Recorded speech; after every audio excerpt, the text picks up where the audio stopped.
Okay. So there are a few more updates we need to make to the UI. One is just changing the color. For I guess the activate button to match this exact color. That should be pretty quick. And then another thing that we want to do is make it a little bit more dynamic with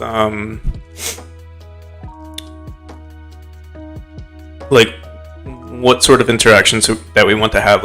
This button we'll keep this button always here, but it'll light up when it needs to be activated. Or yeah, maybe we'll actually make it invisible for the majority of the time, and then when the player has the ability to press right click or climb or whatever their input is for climb, we'll show it. And same with the E button right there. So what we'll do for now, let me just update this style box. Keyboard style box image. We'll open that in GIMP.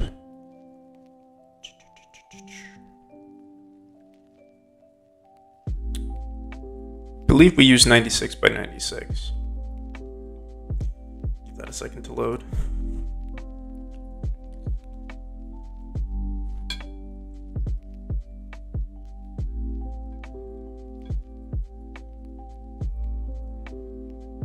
And let's also open up, I guess,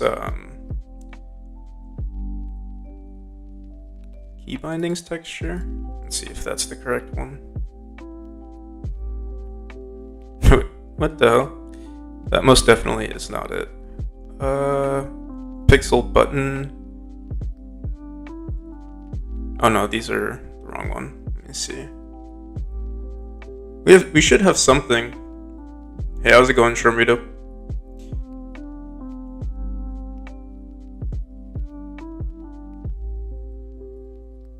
Player UI.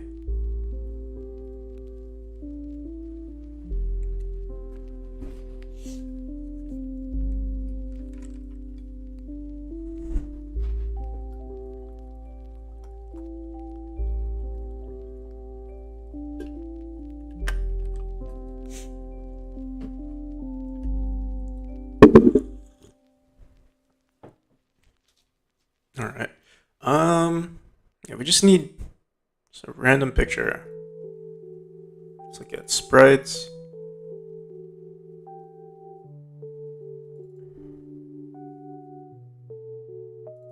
I'm sure there's something in here.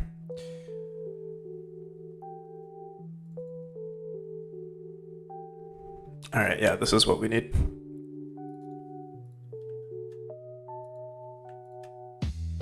So we'll make this centerpiece white, or maybe even gray, like a light gray. Then this will make a darker gray. Although we actually might need to use white. Let me see here. So we need something for this border. We could. I don't like using black, like pure black. So maybe we will grab white.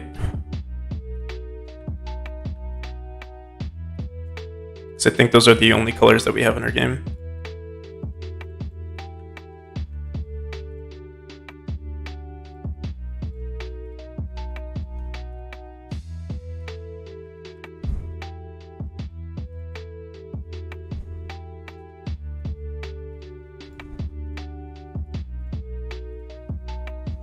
Alright, that'll look a little better.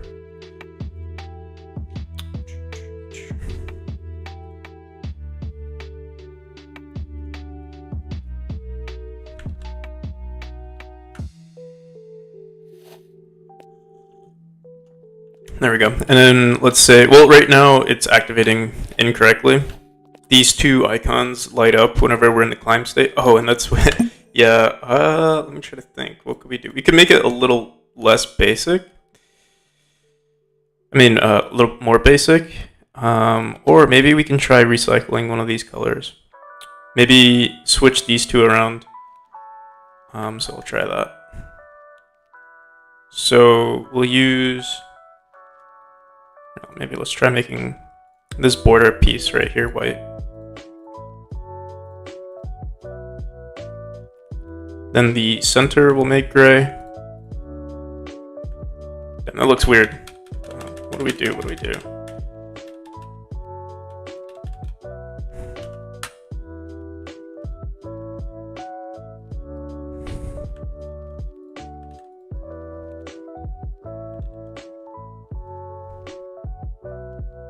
You know what, for now, we'll just wing it. Just slightly darker on these corner pieces. Who's gonna notice?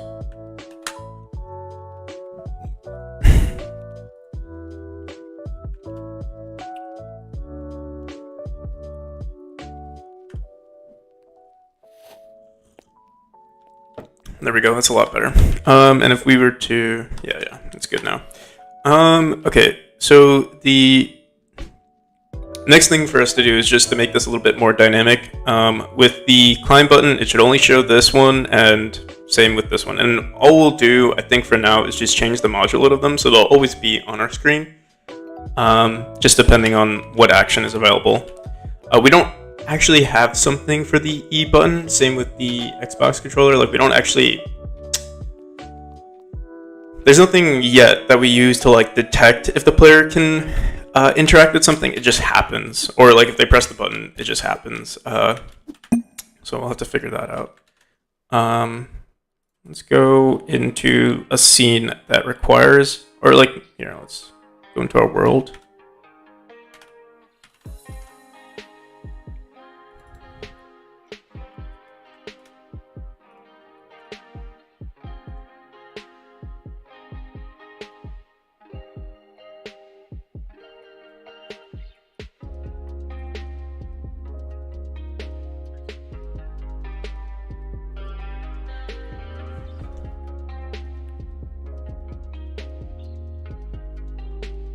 We could try it out here in this room.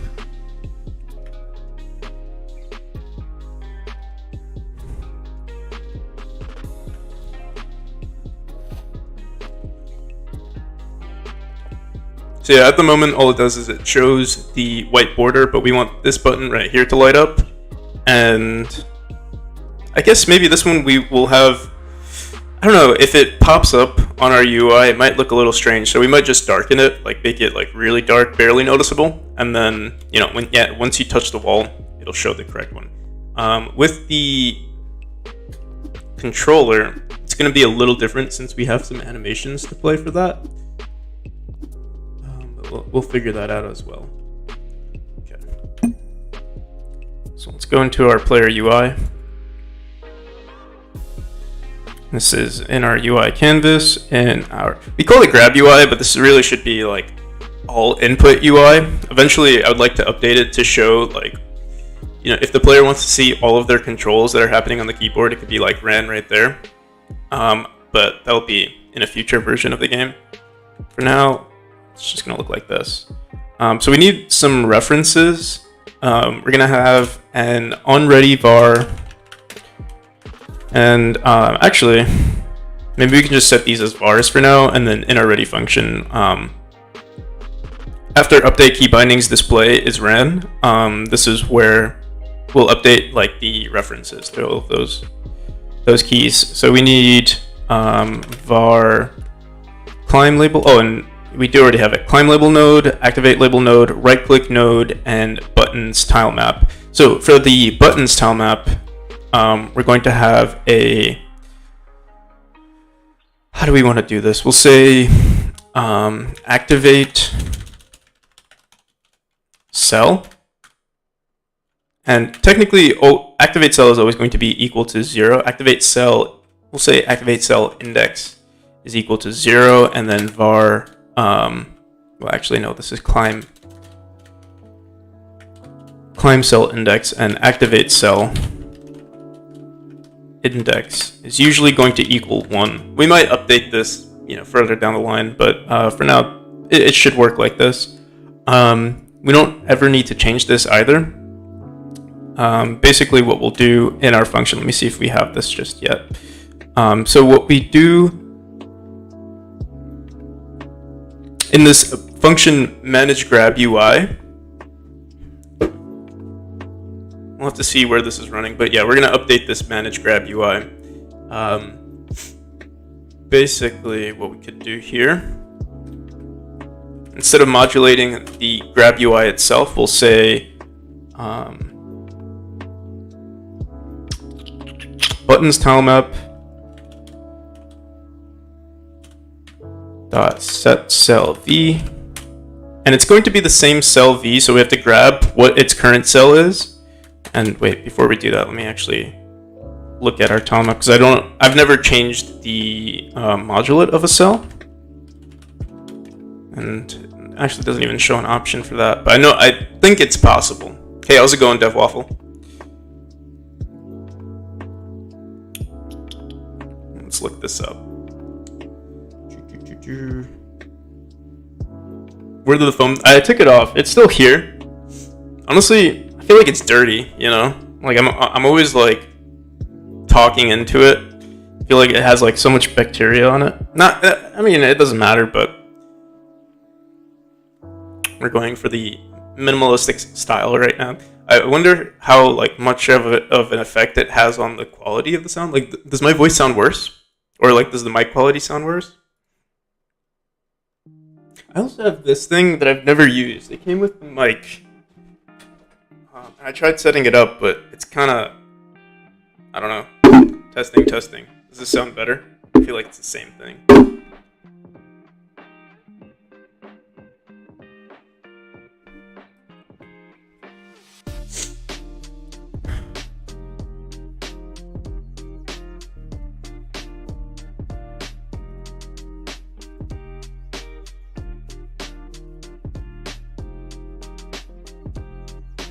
Stops white noise from the background. You hear white noise?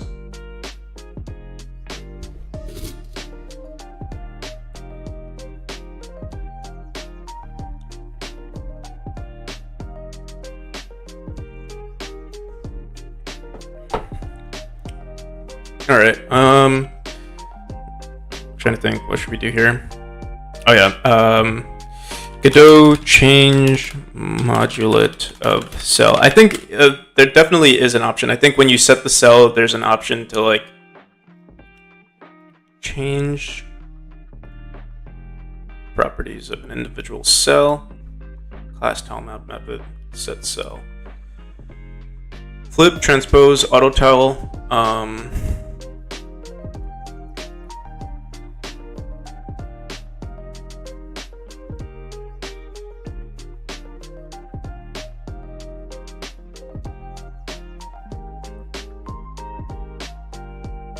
Bit more buzzy, I see. Buzz. I remember seeing an option for it yesterday, or last time we were working on this. Modulate.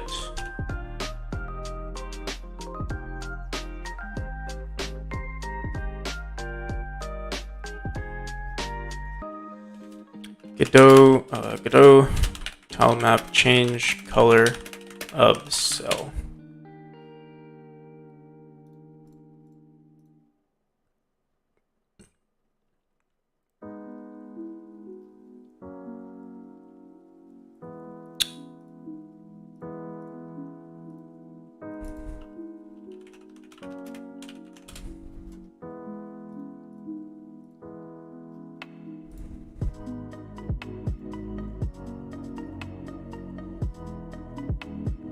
Tilemap tile set. So this is tilemap.get.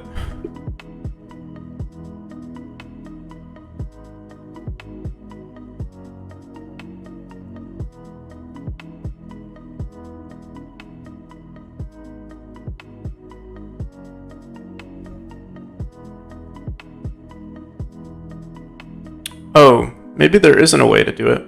If that's the case, I wonder how we should go about it.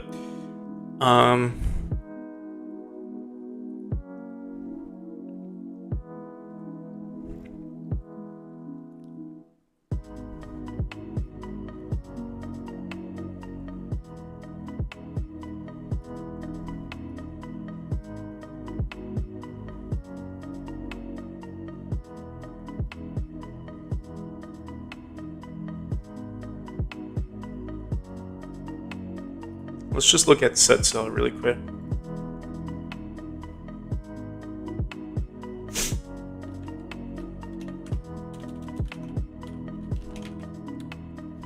Auto tile chord, transpose, auto tile. Yeah, there's no option for it, unfortunately. So let's think about it. You hear me loud and clear, that's good.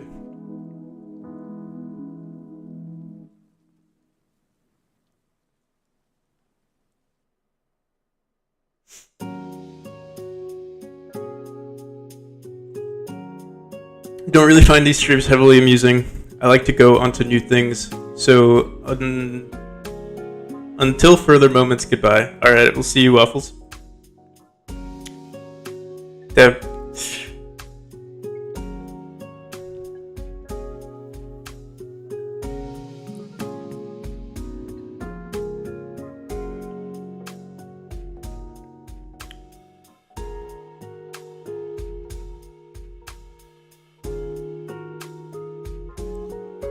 Let's think about this. If we're using a tile map, we could use a tile map specifically only. How old was I when I got my first PC? I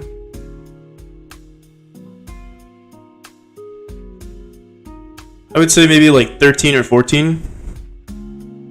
Before that was like, I mean, I had access to a PC. Like I would use like my parents' PC and stuff like that.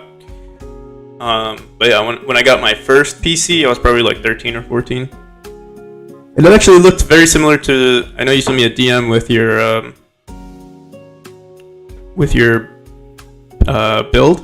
It actually looked very similar to mine when I was like 13 or 14.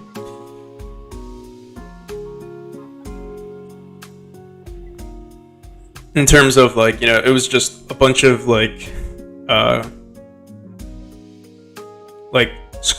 I don't want to say like scrap computer parts, but like it wasn't like a gaming PC, you know. It was just like, you know, whatever we could grab for like a motherboard and stuff like that. I think it only had like, you know, it was like 4 gigs of RAM. Honestly, I couldn't say anything about the CPU or anything like that, but it was like, you know, just an old PC. Although I was able to play like some video games on it, which was surprising. I remember playing like this FPS. It was called Mission Against Terror. I was like addicted to that game.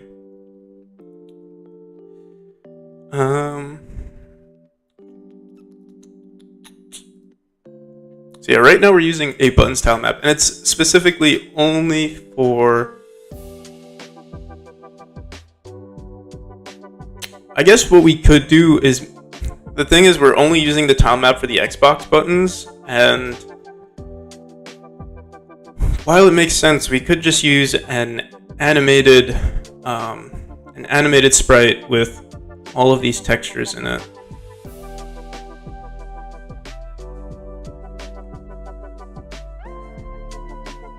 But I think we'll just stick to this for now. Who knows? Maybe it'll show some potential in the future.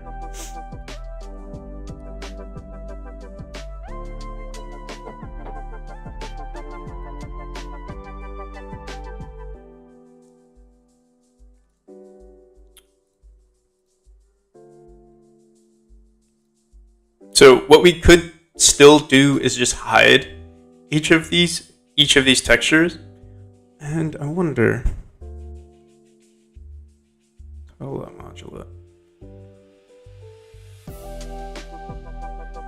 Alright, I'm gonna look one more thing up just to see if it is possible.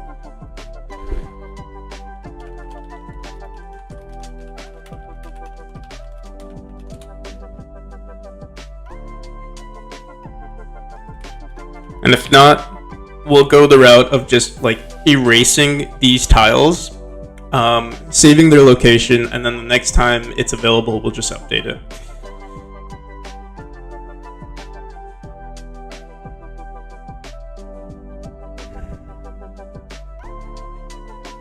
We could use some sort of shader, it seems. But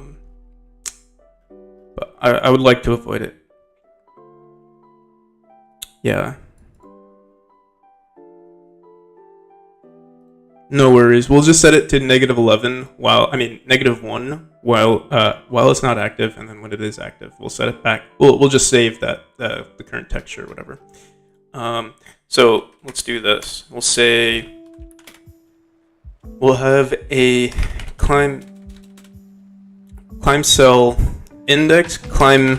We'll do a var climb cell texture index is equal to 0 for now, and then var activate cell texture index is also equal to 0. And then in our ready function, when we update these key bindings display, we're just going to update these variables here. So that is set controller sprites. Just see here. Yeah, okay.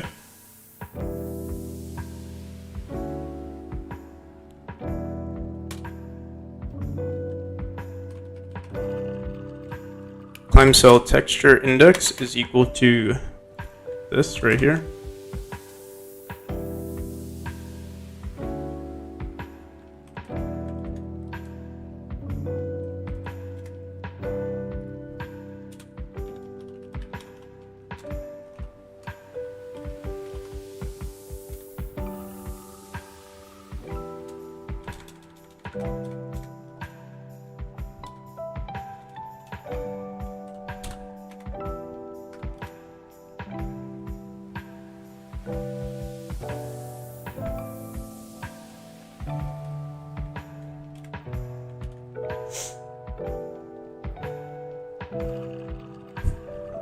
An old PSP dev kit.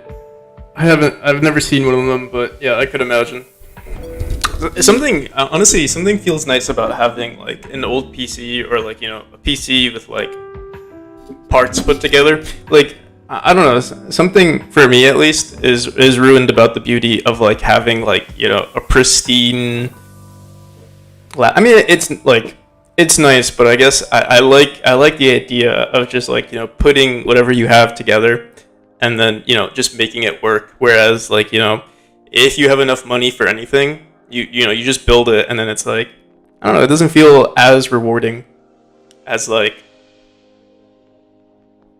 something you've made or something you've put together with everything that you can manage to like scrap. But yeah, that's just me.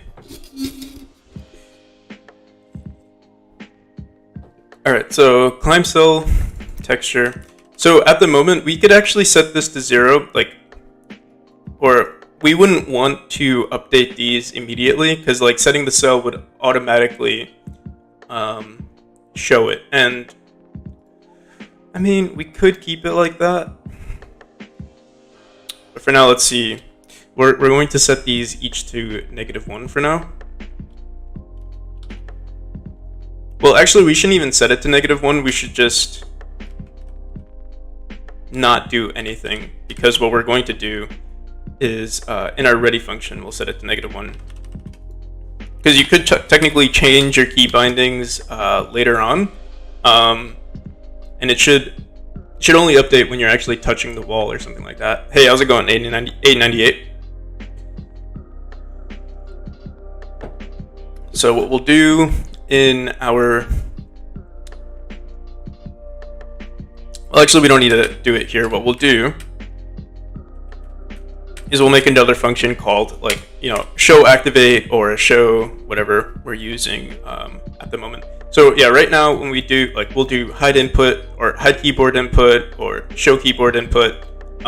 This isn't always going to be the case, but well, when we do show, I think what we'll do is we'll replace this function with show activate input or show climb input, and depending on whether or not we're using a keyboard, it'll show the correct sprite. I think that's a better way to go about it. But for now, let's make a. We're still going to need specific functions for the tile map and specific functions for the labels and stuff that we have.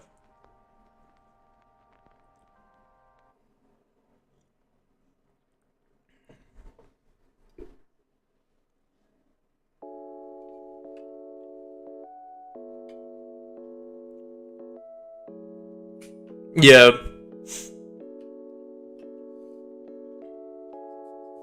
Yeah. It's a good feeling. I mean, if you like building stuff, I think that's what makes it a good feeling.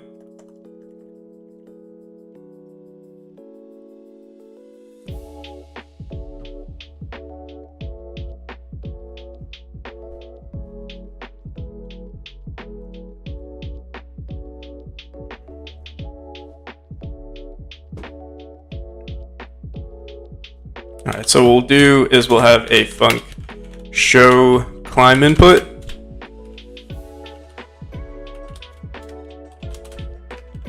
And then a func show activate input.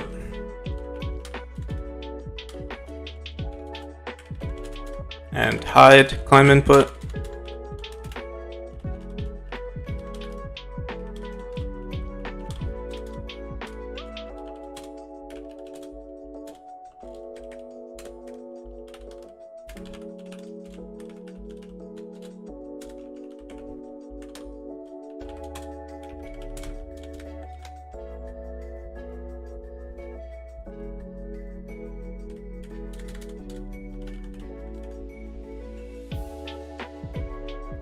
Alright, so in show climb input, all we're going to do is grab whatever our current tile is, or whatever our climb tile is. So we'll say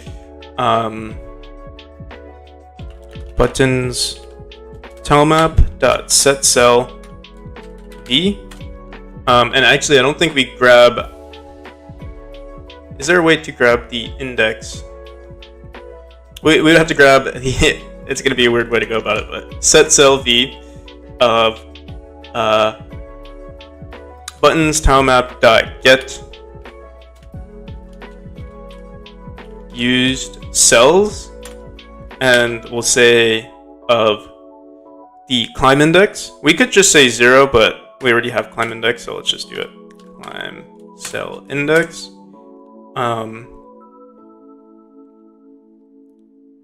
Comma, and then whatever our current tile is, which is climb cell texture index.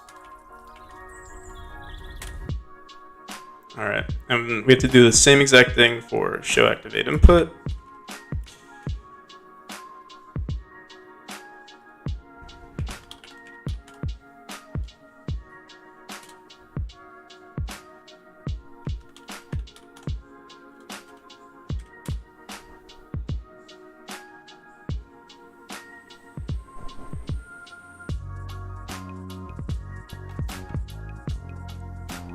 How old games were programmed with really slow PCs from the 90s. Yeah, it's pretty cool. Like I remember listening to a podcast where they were explaining like game dev back then was a lot different from game dev today, because like game dev back then was more about like it was more like comp sci. It was like optimizing your computer to like show the graphics, where most game devs back then were like bound to the capabilities of their computer, whereas now it's like we have so much freedom. Like I don't have to worry nearly as much about memory or optimizing graphics or shaders, because like it's already you can be kind of inefficient and still run a perfect you can still run 60 frames per second or something like that. Or like even with AAA games now, where like there's so many things that are done inefficiently because they just want to release the game and then they worry about it later on, if it ever becomes an issue, which usually it doesn't.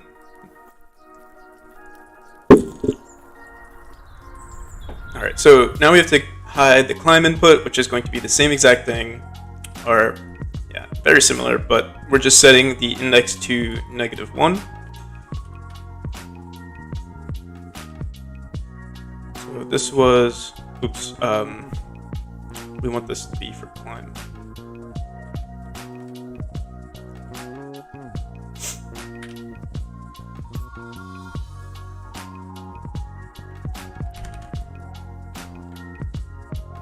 While it's cool, I'm also not like envious of it. Like, you know, oh, I wish I was game dev back then, because it was a lot harder. You know, we have so many resources now. I mean, well, one, you know, there's an open source, like, for my case scenario, you know, I'm using Godot, which is like open source software where like, you know, thousands of people are working on, compared to like game dev back then, where, you know, software like this didn't exist, and you would have to make, like, most of the time, most indie devs wouldn't exist because they had to make their own engines. So it's a lot easier for people to make games now, or like just make programs in general, you know. And there's also like a lot of help out there, you know, joining communities, or like, you know, you can, a lot of your questions could get answered like with a simple Google search.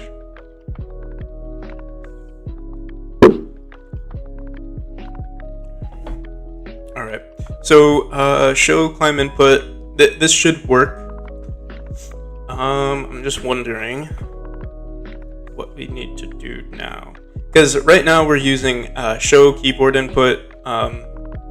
What we should do instead is have another variable that detects if we're using a keyboard or not. So let's do that. I mean, we do have a global variable that checks for this, but maybe we want to keep it inside of the grab UI. So let's do that. Just using keyboard is equal to, by default, we'll set it to true, and then show keyboard input. For now, we'll make it all visible. And we'll say here, using keyboard is equal to true, and then using keyboard is equal to false. Comment all of this out. And then basically all we'll do here, well, we don't have any input for it just yet. Wait, let me see. Yeah, well, we do have the manage function. So we grab our player node. We'll handle it for the climb state for now, and then later on we'll handle it for the we'll figure out how to do it for the activate.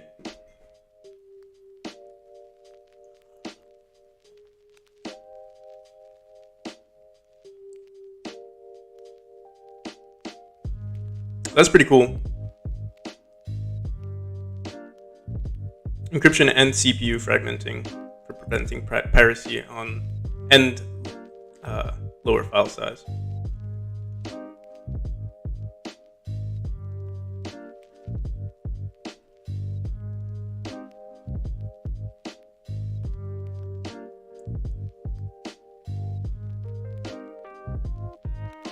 Yeah, I've seen all of those like jokes with like, I think it was the jokes with Doom, where it's like you can run Doom basically on every, kind of like how they do it with Minecraft, but like, yeah, you can run Doom on like, I don't know. Remember, I don't know if it was, I just remember it with, not, did I say Minecraft? I meant Skyrim.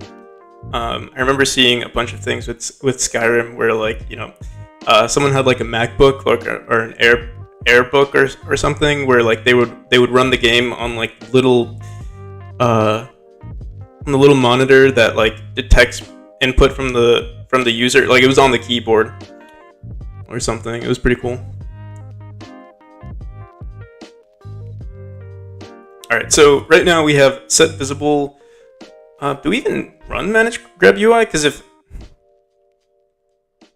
I don't think we do, because set visible true is always happening here. But here, this is what we'll do instead. So for the state, for manage grab UI, I wonder, where's this running? Has to be running somewhere.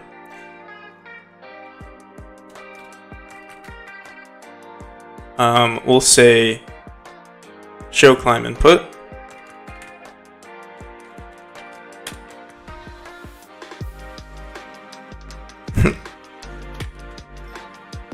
And for here, we'll say hide climb input. We don't need to modulate anymore.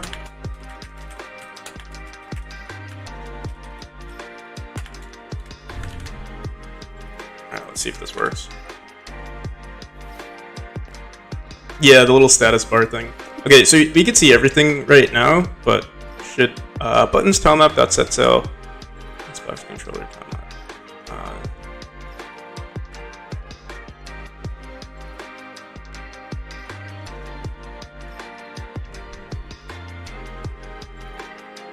Get used cells.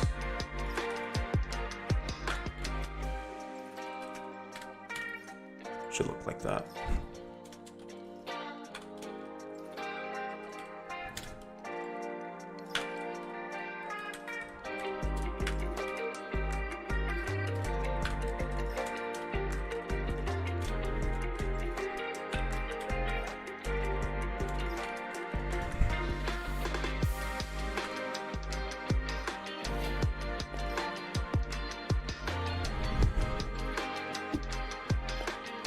Okay, so it does.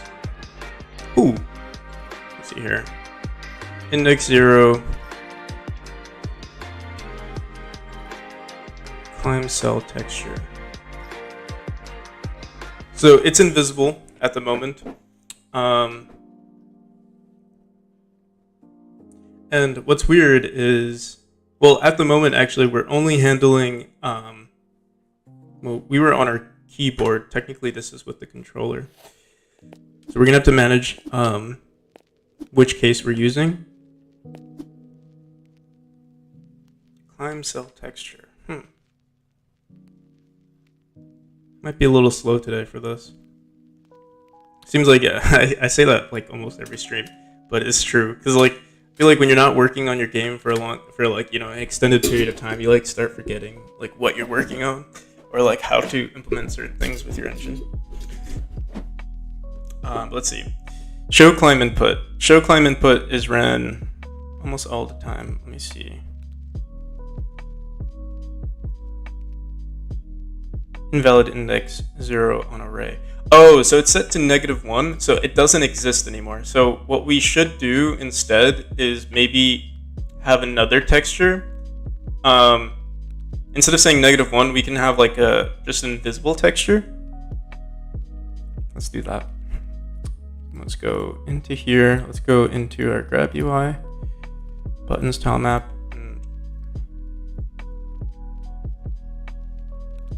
Go into it.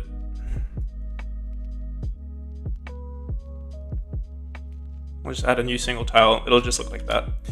And that is 16.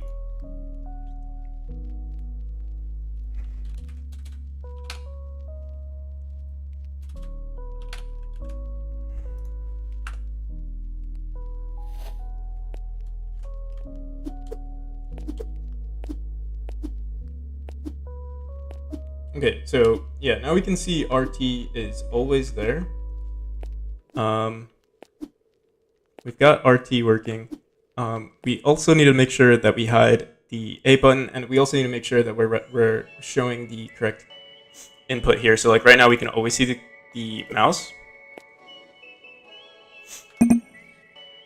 This could, I don't know if we should always check for this, because like we'd be setting it, unless I get, this is like another one of those like inefficiency things that we don't necessarily need to worry about. Because like right now what I have it, like how I want the game to work is like if you switch between mouse and keyboard, it will like automatically detect which one you're using and show the correct input for that. Ideally what you would probably want, like you want it to work on it efficiently, you would say like, hey, tell the player to select what sort of input they want first. So if they want to use a controller, they can, but then they have to, if they want to switch the keyboard, they have to go into the settings and switch to the keyboard. But in our case scenario, we're just detecting whatever input the player is using. So for, let's see. I'm trying to think here.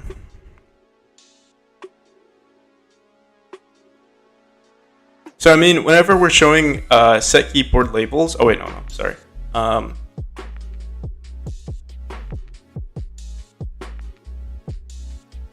Yeah, for show climb input, we would just check if we're using the keyboard. So using keyboard. If using keyboard.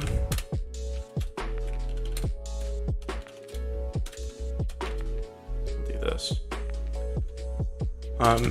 And if we're using the keyboard, then we want to show the correct label, which is climb label.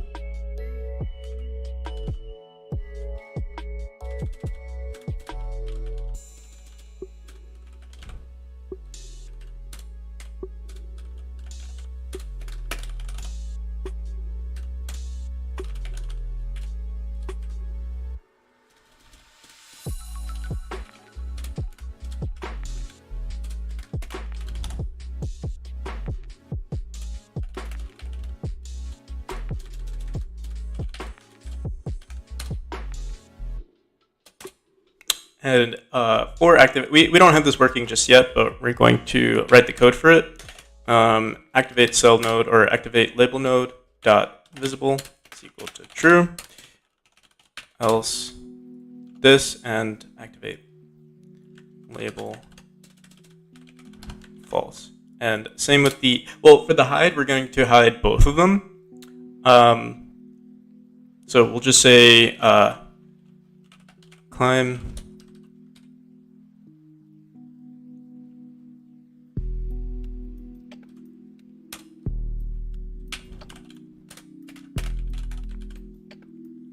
I'm just wondering, we might get some like bugs here. If we're switching between the keyboard and mouse and then automatically trying to like run some of these, it might mess us up. We'll see. Don't know just yet. But hide activate input, climb label node dot visible is equal to false here.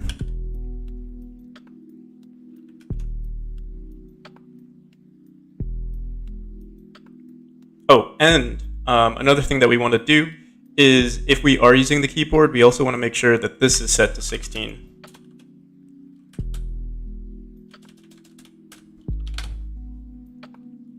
If we are using the keyboard,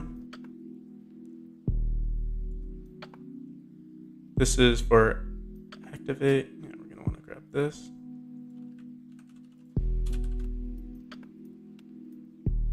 Hey, how's it going? Who's Memento Mori?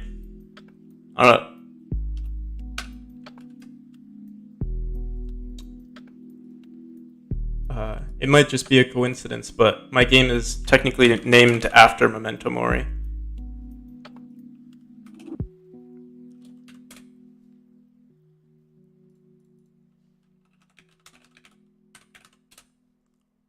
Or inspired by Memento Mori.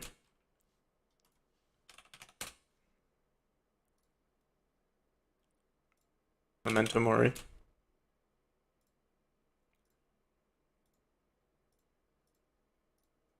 Trying to see who you are.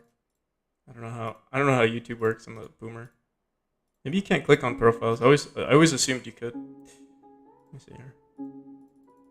Or maybe because I'm as a guest, it doesn't show me.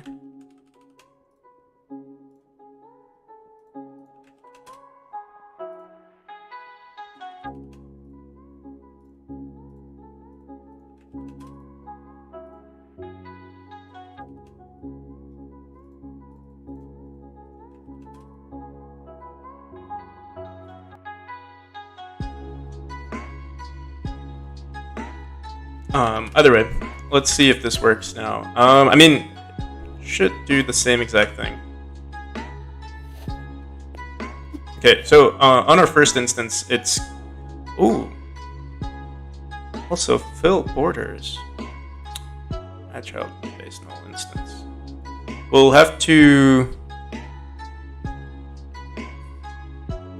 fill borders. This might be an issue with the specific room. Find out. You're from Ukraine. Oh, I see. Yeah, it's this room specifically that we have an issue with. We'll figure that out later. For now,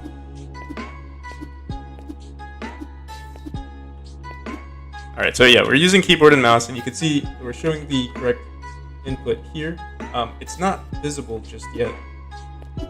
Oh, and then when we show the controller thing, oh, we grabbed the incorrect label. So for grab UI, for show climb input, instead of saying climb label, oh, we do have a climb label, but we don't really use it at the moment. We're gonna be using right click node.visible, right click node.visible, and for hide climb input, right click node.visible. All right.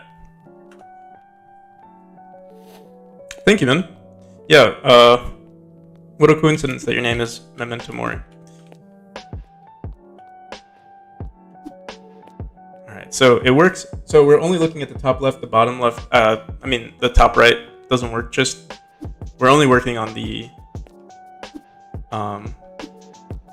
top right, and then we'll update the bottom afterwards. But yeah, it does work.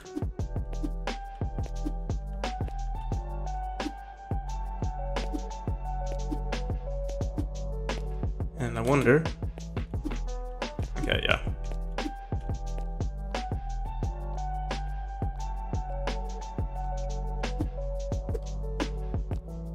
Okay. Next thing to do is figure out. I don't actually have a way to figure out if we're if we should show activate input. What we could do is have our player send some sort of signal, or have the object that we're about to interact with to show that we're going to use an object. It's only for one type of object in our game so far, which is this. So you can see if, when there's this white border, that means you can activate something, and then we should show that E, but it could be, the Xbox button, similar to how we have it handling here. Also, in our ready function, we need to make sure when we do set input, I wonder how we want to do this.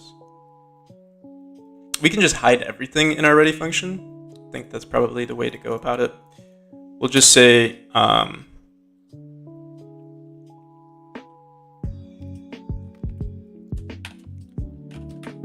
right click,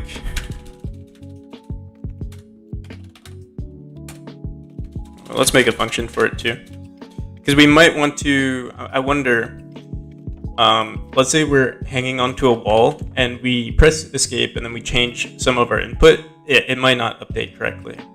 We'll have to figure it out, but for now, let's just do func hide all input.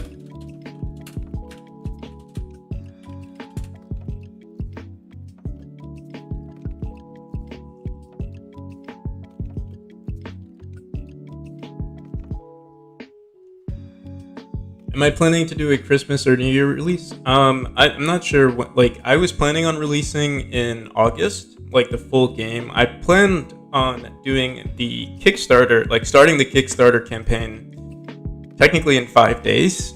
I don't know if that's going to happen. We're going to try our best.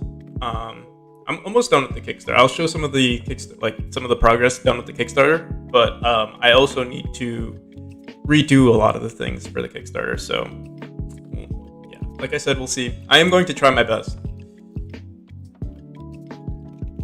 But the game will always be out, so, once I'm done with this current version, which is, honestly, it's the same thing, most of the gameplay is the same, it's just way more polished with the UI, some of the, we have the, those stones that we added to the game, that'll be added. I don't know if we're going to add an extra feature for that, to unlock a certain room, but it'll just be there for, I don't know, shits and giggles.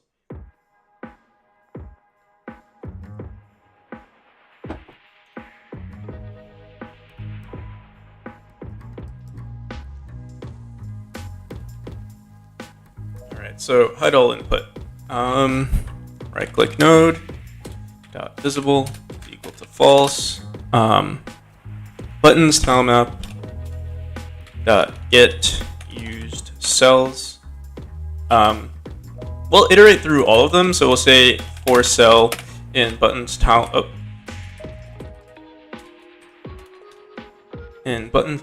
tilemap.getUSells buttons tilemap. I mean, we could just say this. We don't have to iterate through all of them. Climb and activate.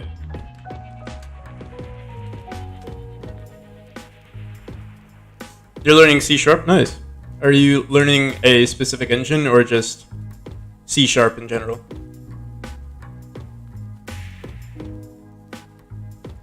But yeah, I remember looking up when was the best time to do a Kickstarter, and they said, like, I don't know, they suggested like sometime in January and December, and that's what I was aiming for, but I think it doesn't matter too much. The way I was seeing it though is like with Christmas or New Year, you know, this is when everyone you know, gets their bonuses after work and stuff like that, and I feel like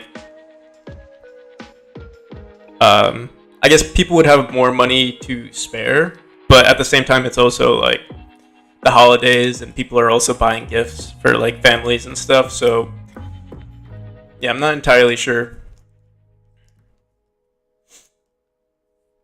What's my name? My name is Practical and PC.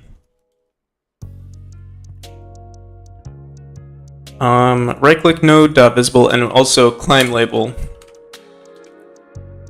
Label node .visible equal to false.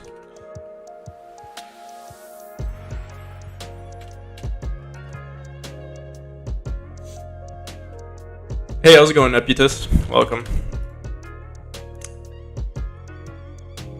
Alright, so we'll put this in our ready function. Idle input. Run this again, see what happens.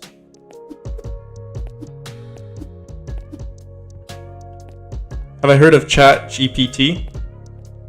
That sounds familiar. I mean, does it have anything to do with like GPT-3?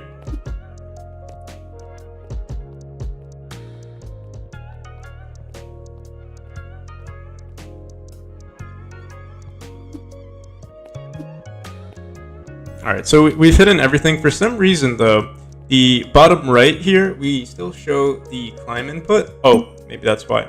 I mean, the activate input, maybe we didn't set activate, yeah. So we'll say activate input.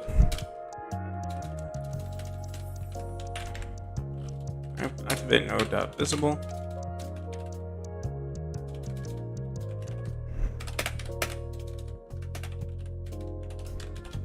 There we go. Okay.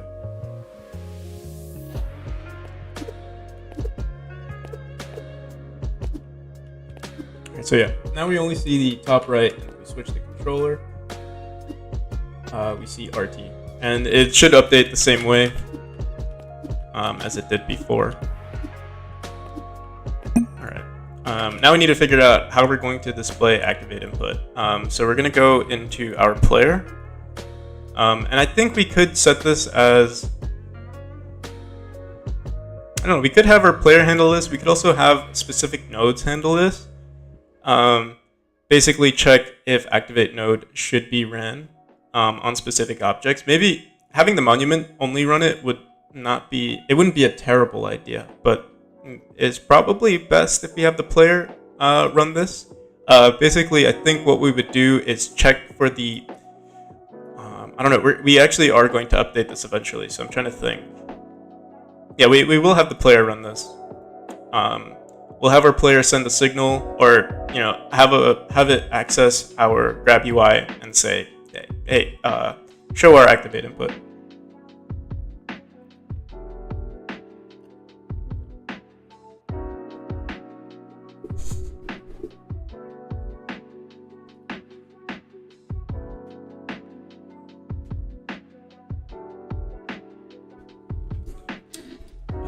Syntax. Here, I'll just look it up for now. I don't want to show another YouTube video while we're streaming, or like, I don't want to focus too much on it. Yeah, it looks like optimizing language models for dialogue. Oh, cool. Yeah, it does use OpenAI though. That's pretty cool.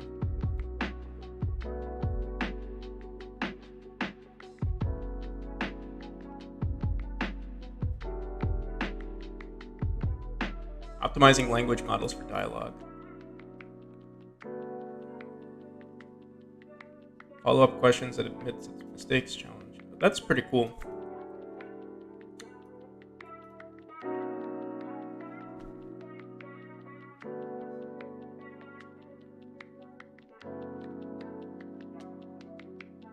Your dream is to make your own shooter or horror game. That's awesome, man.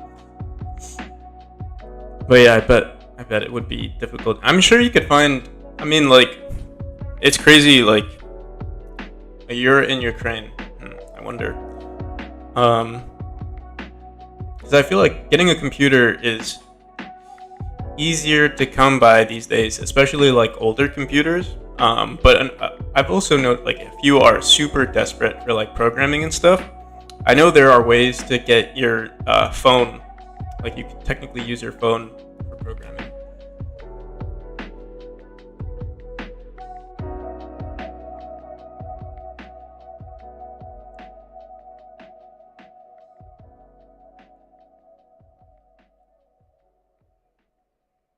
I'll check it out. Here, I'll save it.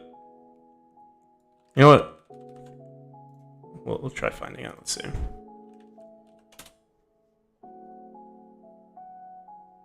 This is a 23-minute video. Build custom industrial machines.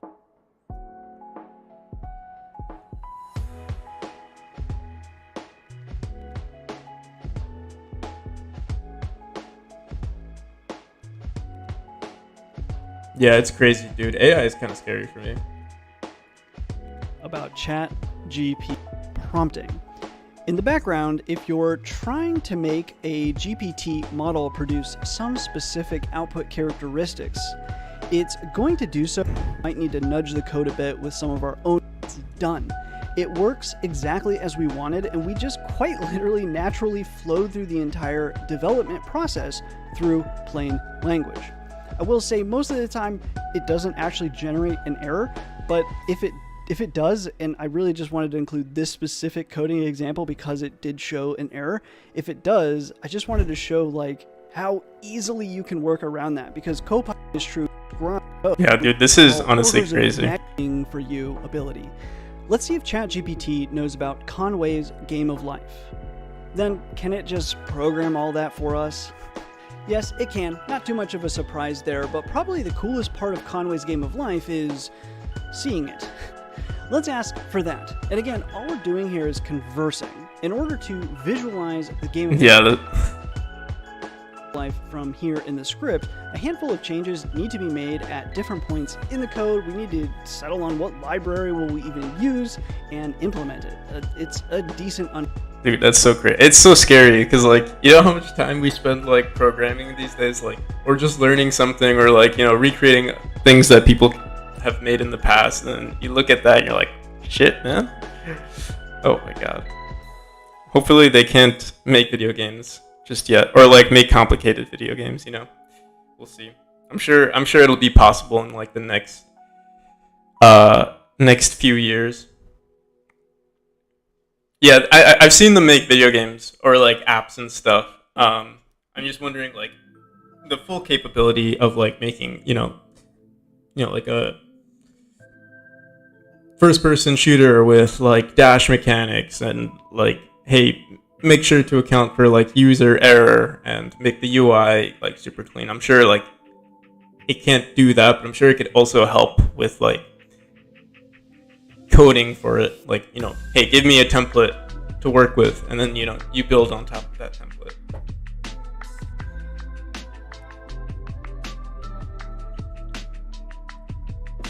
It's very cool and scary. I don't know. It is something that's always on my mind, where I'm like, damn, you know, why am I a programmer if it's going to be outsourced to a computer?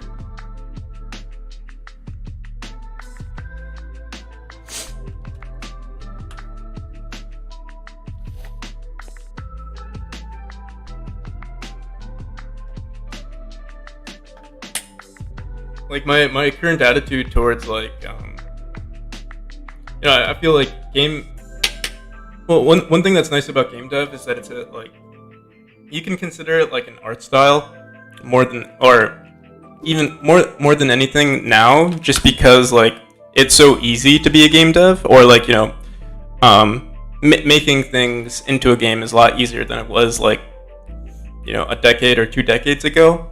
But there's like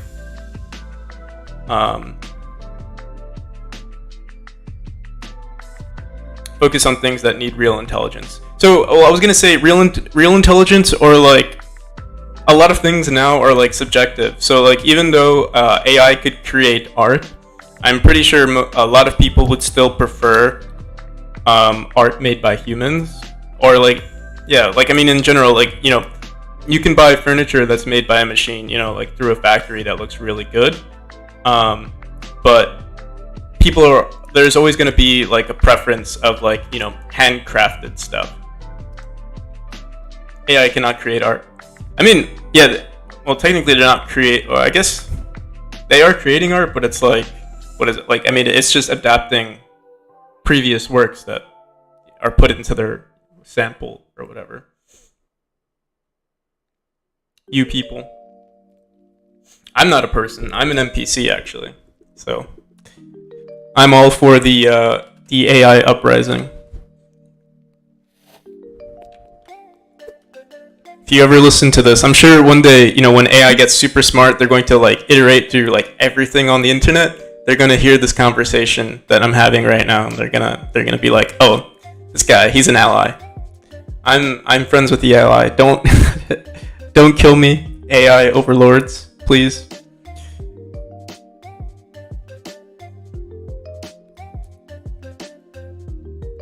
We're getting distracted. As a dev, you should be able to comprehend the fact that actual intelligence does not exist. Actual intelligence. Well, I guess we would have to consider like what is considered actual intelligence, because I mean like I feel like our brains are limited at a certain point, as in AI. So, like, I mean, what's technically required for AI? Like, the ability to be random.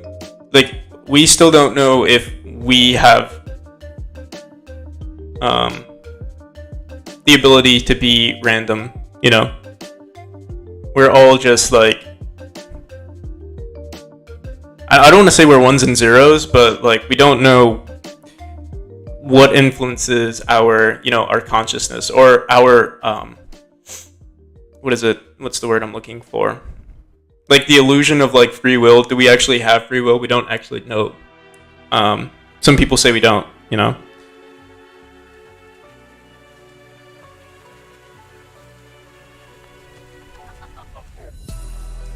mean, to like, for most people, we would say that we are intelligent beings, right?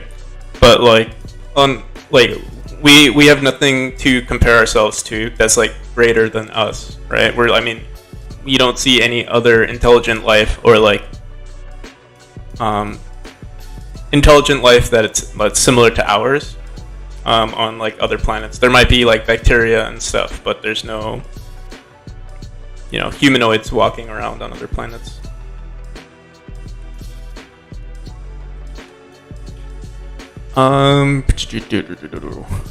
What do we want to do? Okay, so in our player UI, we're just going to have a function that says show grab UI, and it's only going to be for like monuments. So what we'll do for now is, like, eventually what we should do is not check for each type of object. Oh, actually what we'll do is add objects to like a specific group. So like a spring, or temporary floor, or a zip line. We'll check what group they're in. So if they're in one of these, it'll run the code, and then for things like, well, we have memory stones. We don't use any more cats, or checkpoints, tombstones, or monuments. Those types of objects would be under like the group of like, hey, I'm an activatable object. Let me show the activate UI. I'm lonely on this stream. There's one other person on Twitch, Memento Mori. You can see on the bottom right of the stream, you can see someone else is talking, but yeah, it is still pretty lonely. At least right now. What's today? Saturday?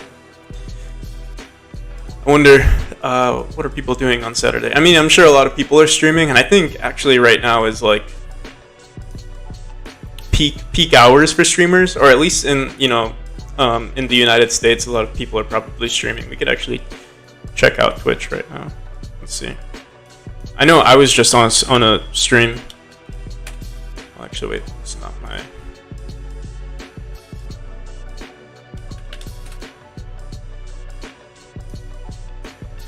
Yo, yeah, there are a lot of people. Like usually, I don't see this many people streaming.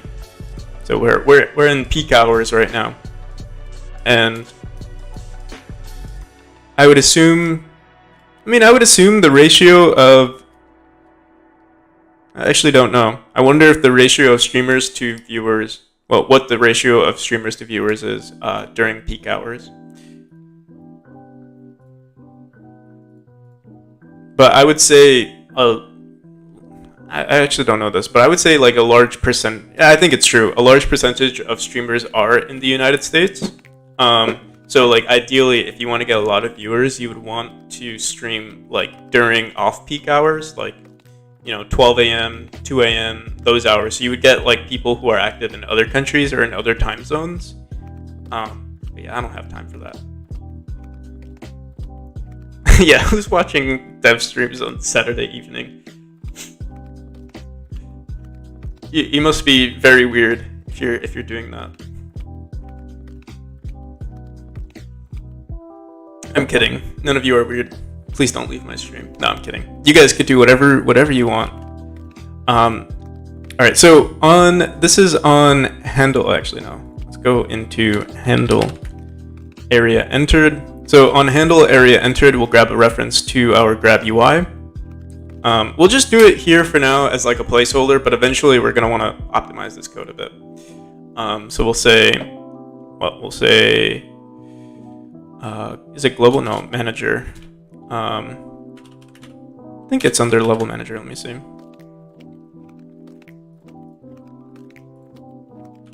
It might be actually under global.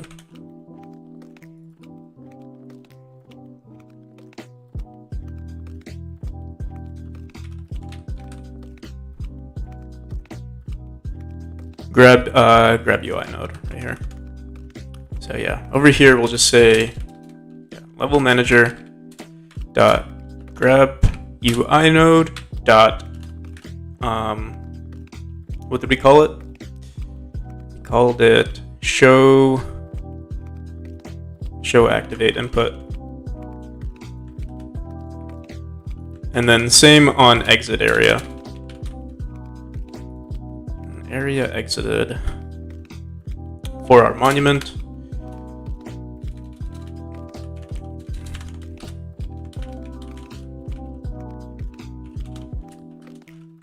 How old am I? I'm 24. I'm 24.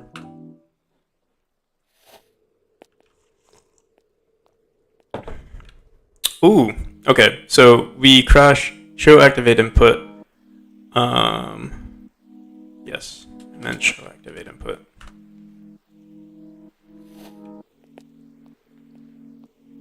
Okay, there we go. So we do see E here, but it doesn't disappear. Let's see.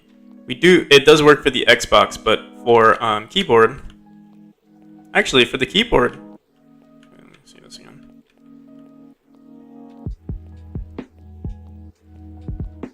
Yeah, for the keyboard it's bugged. Let's see.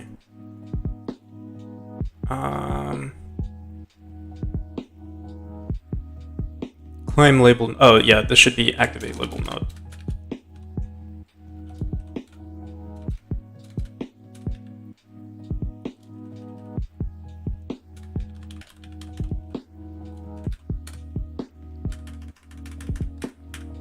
And that's it.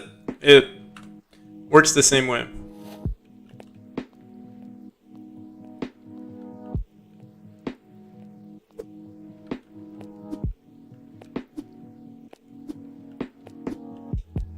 This is our keyboard. This is our controller. And then this is our keyboard, and this is our controller. Cool. And that's basically it. Honestly, the setting the key, let's say we wanted to change key bindings for our controller. Let's say instead of Y, let's try X for now. Save it. Oh. Yeah, X works properly. Oh, you know what's weird? Oh, it was because I moved my mouse. If you move your, if there's any input, it'll update automatically. And keyboard is the standard, so if there's ever any keyboard input, it'll change. But yeah, it does work. Let me go back into our options and put it back on Y. And it's only ever going to show input 1. It's never going to show the second input. Alright. That's basically all I wanted to do today for the game. Tomorrow, probably, we'll fix on polishing it a bit. So, like, putting it in a correct position. And also setting up the colors to match, our color scheme.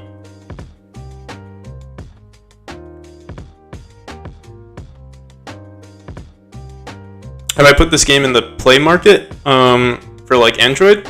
So the game is not optimized for Android. It is possible to put it, but yeah, there would have to be the game. I think would have to be reduced some amount.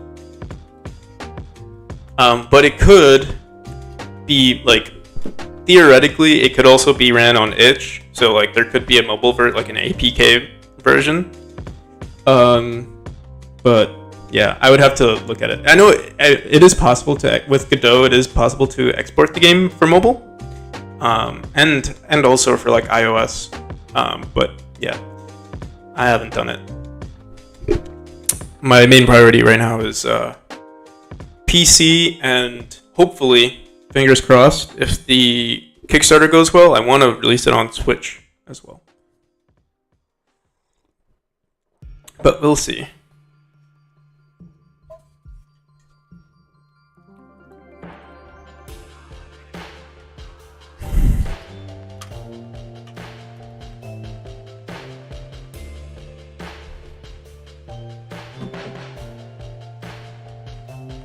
Alright, so we're going to work on the Kickstarter now.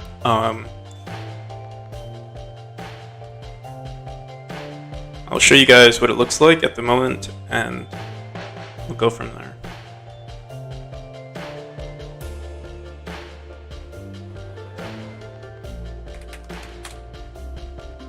Give me 1 second.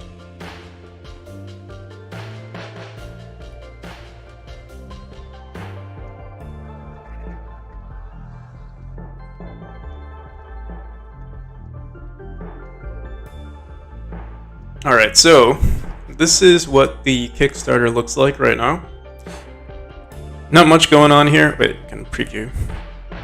We'll have a trailer here. We'll probably have this image down here. Maybe we'll see. Maybe I think there's a way to set a full background. So maybe we'll do a full background here and then the trailer right there. The game is called Memory.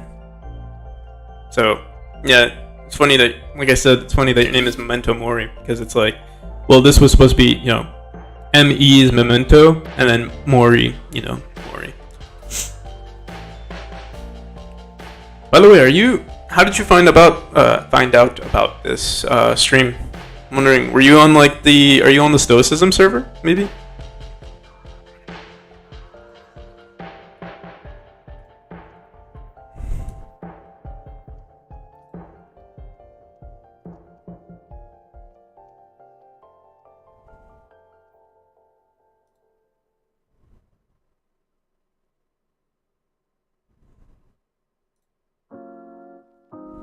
Alright, so memory demo is here.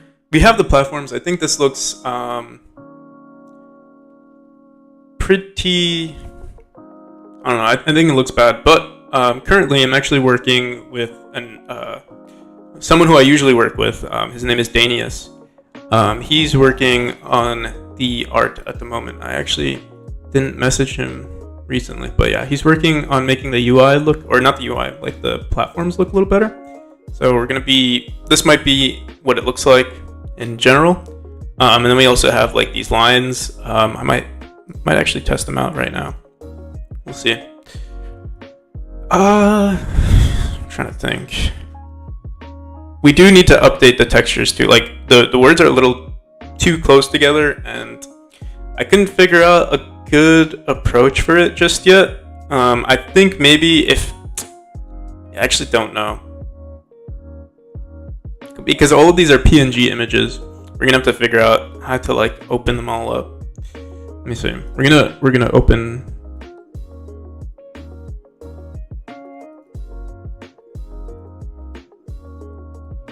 Some files here. So this is our current background. So, I mean, this is our entire alphabet. We'll open this. Let's close everything else that we're not using.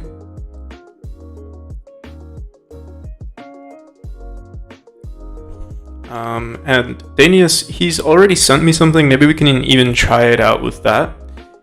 I'll have to save it. Give me 1 second.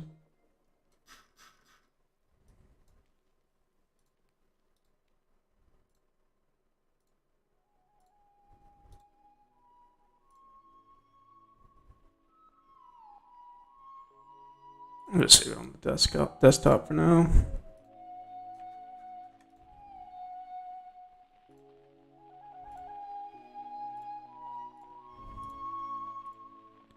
He's also sent me these lines. Are these both individual lines? We'll find out. This is a line ending.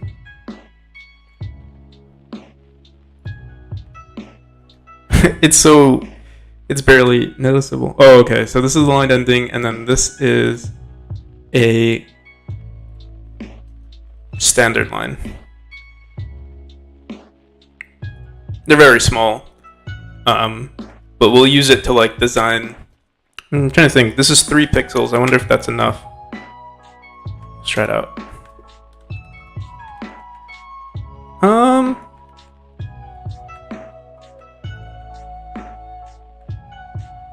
It should be noticeable. We might want to make it a little thicker, but maybe not, because we can use it both for like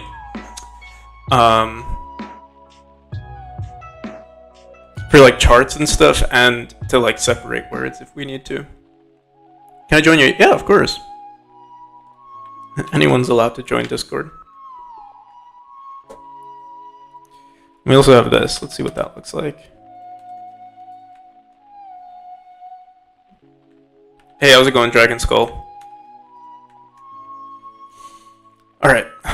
I made a mistake in the past of not saving some of the some of our assets, but let me see. Kickstarter export header and memory word collection. We'll open both of these up.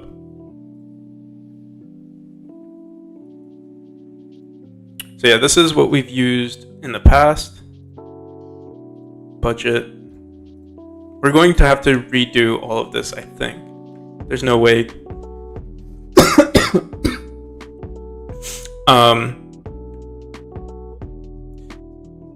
There's no way to get around it, unfortunately. But we can still test it out. I think today is just our test day. We might organize some more stuff later on. Oops, on the wrong window here. So let's say we wanted. Actually, let me see. Do we have demo or a platform anywhere here? I don't think so. We'll just use memory demo as our placeholder. We'll pretend this says platforms.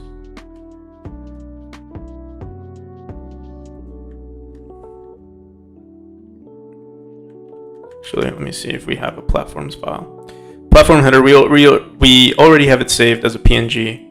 Let me just make sure we don't have it here. Budget, about us, demo, stretch goals. You know what? Let's do stretch goals.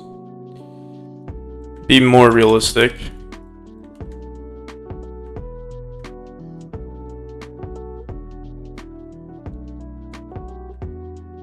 Awesome.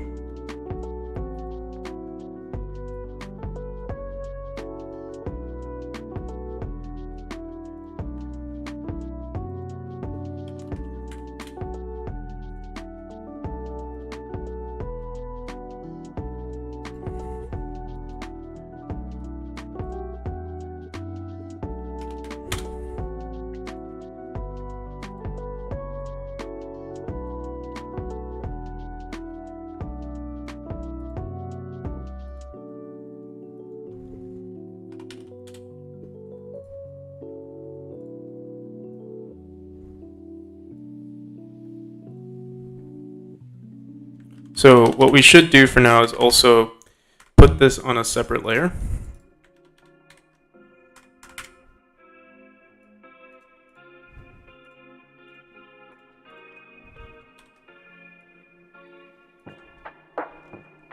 So yeah, eventually what I should do too is put, well, when we design each of these like headers, is put each of them in their own layer, each of the letters in their own layer, in case we need to like move it around. It's so much work. But we'll figure it out eventually. Honestly, it might not be too much work to just split these up. Could be possible. Yeah, we could do it. We could actually do it. We'll just grab each of these because these are the original sizes. And they usually are touching, so we can just grab one section, put it like at 5 pixels ahead. No, I don't know, 5, like maybe 20 pixels. Yeah. For now, let's just see how this looks. I'm gonna shrink this a bit.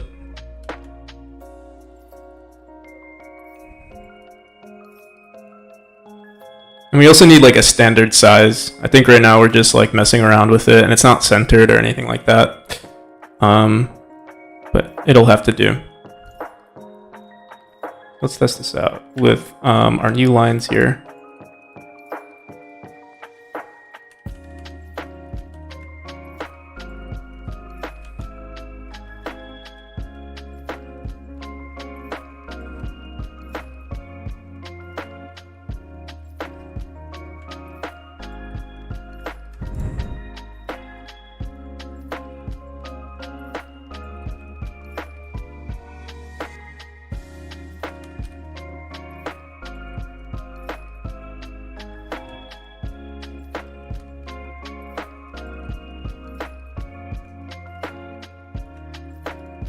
I think this should be maybe like 4 pixels bigger, or just double in size. We can actually test it out to see what would be an appropriate size.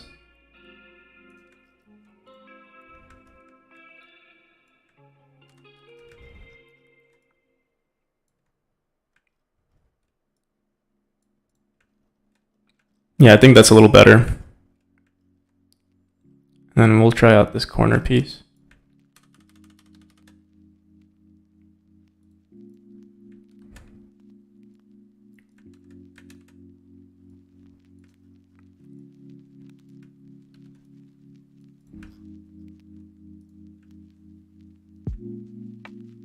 Yeah, we'll have to update. Maybe, yeah, I'll ask him if he can make it like 7 pixels. So what are we doing? We are working on our Kickstarter page. It's for the member game. I don't think I've ever heard of you, CSLR, but yeah, I'll show you some of the game as well.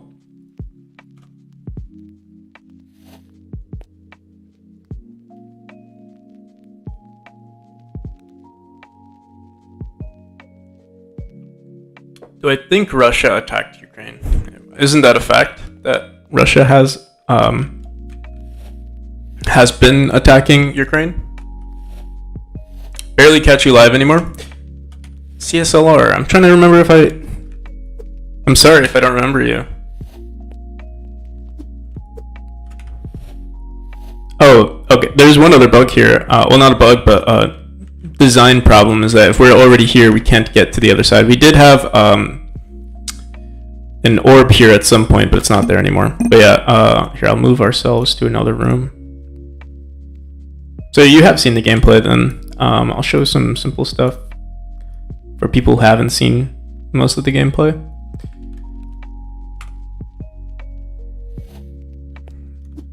It's a game heavily inspired by Celeste in terms of like the mechanics.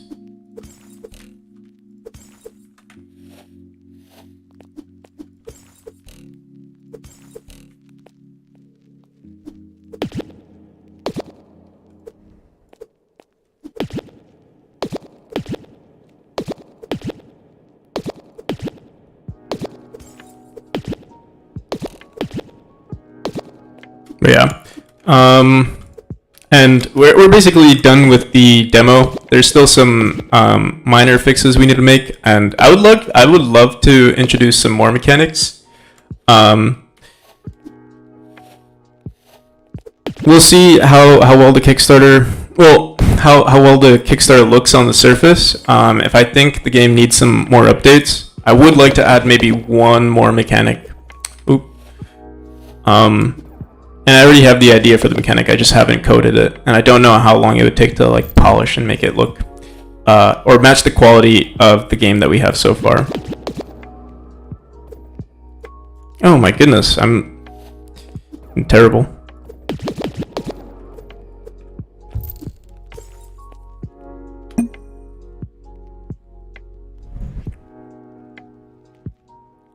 Who do I think will win this war? Well, it feels, I don't know, but it feels less like a war and more of like an invasion. I mean, I guess that is a war, but it's not like, I guess, a typical war where like two sides are, or like the power of both sides are evenly distributed. It seems, on the surface, it seems like Russia is more like bullying Ukraine. In terms of like, so I mean, there are a lot of things to like, I guess, consider, right? Like who's winning, like who's getting more hurt. On the surface it seems like Ukraine is getting more hurt, but I mean, there are already sanctions being made on Russia, right? And a lot of business opportunities are not nearly like Russia is suffering, like, I guess, economically from the war, right? Like actually recently I'm trying to work with an artist, and like working with an artist in Russia is very difficult because of the sanctions. So like typical payment methods that we would use like in the game dev industry, with like indie devs and stuff. So like, you know, PayPal, Patreon, stuff like that. It doesn't work in Russia anymore, or at the moment it doesn't work. So you have to use like, you know, sketchy websites or pay in crypto and stuff like that, which is, I mean, it's not the worst thing in the world, but like, you know, there are some issues. And I mean, that's just like what I've experienced. I'm sure there's like way more. Like I think McDonald's there aren't any more McDonald's in Russia. I mean, like, take that for what you will. It's not like the end of the world if McDonald's can't, if McDonald's doesn't exist in Russia. But yeah, I'm sure there's other things that are even worse for them.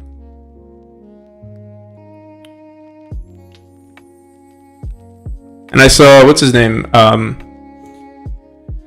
The president of Ukraine, he's getting some decent like attention. I think he won like person of the year or something like that. I'm sure that kind of stuff doesn't really matter too much, but like he's getting, you know, good like a good reputation for that kind of stuff.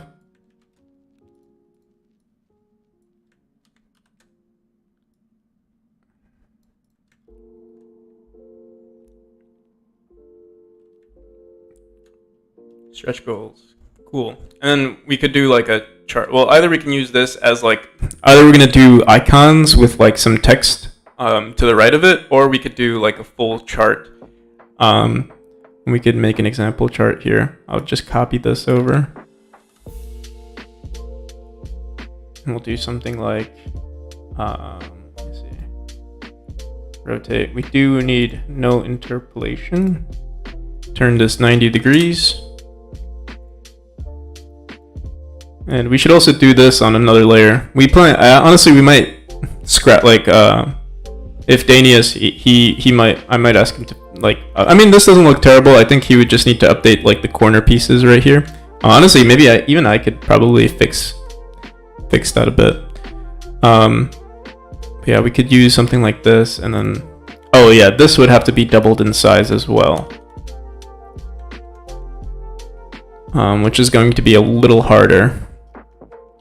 I think for now, we can scrap this, and what we'll do is we'll just recycle these two lines to make it look like a chart, I guess.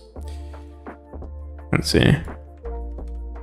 And we also need to figure out, like, well, one, I need to figure out what information I'm going to put in here. We do have some of our stretch goals set up, but it's not perfect yet. Alright, so yeah, this doesn't look bad. It doesn't look terrible.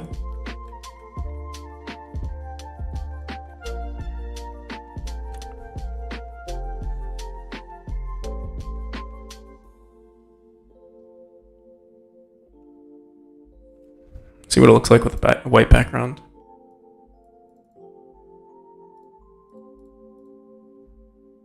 Oh, whoops. So yeah, this is what it would look like on the page. Not bad.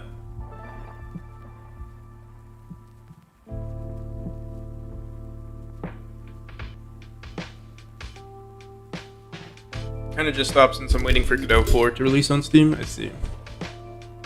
I mean, you can get they're making some, like, pretty fast advancements with Godot. Like, every week I see an update on the betas. So, like, right now, where is that? Yeah, they're on beta. I thought they were on 9 actually. Oh, but this was yesterday. So yeah, yesterday they came out with beta 8. 9 days before that, or like 8 days before that, they got 7. I'm sure next week they'll do 9 or something. So yeah, it's only a matter of time before 4 comes out. You can honestly use the beta. Like, I mean, if you're just working on I sort of doubt you'll come across too many bugs, or if any, if you'll come across some bugs, unless you're working on, like, you know, cutting edge, or, you know, Godot's cutting edge technology. I don't think there's too much cutting edge stuff with Godot, but, you know, their new stuff, you probably won't experience too many problems with it.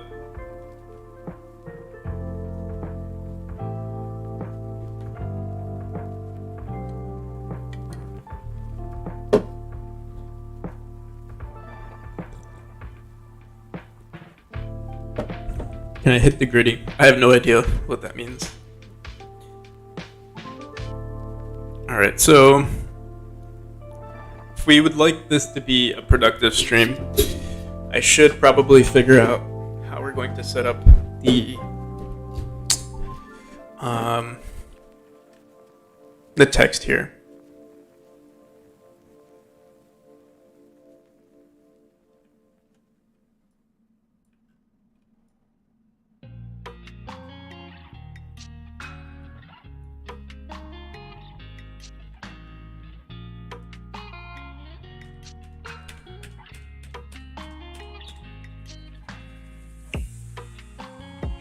So we could keep it at 10, I don't know, 10 pixels actually might be too small, maybe 20.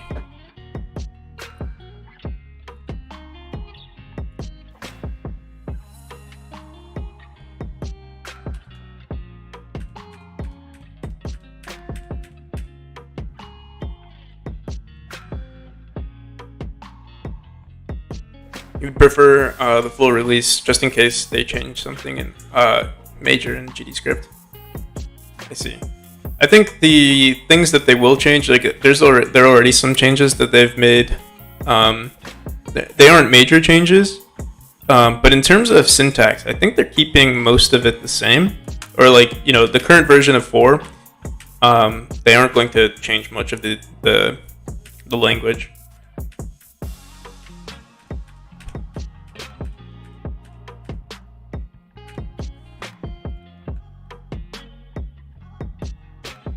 So that looks a little better. I think.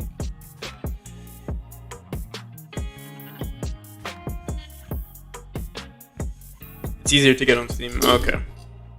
Yeah. It's not too difficult to get it on, like, literally.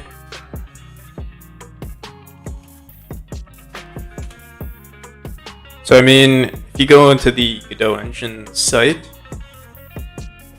let's see. I know, well, usually you just download it here, but I wonder where you get the, let me see.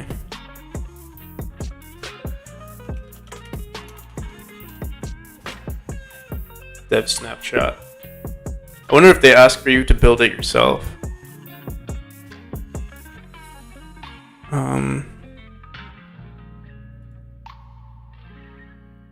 How'd you go about downloading 4?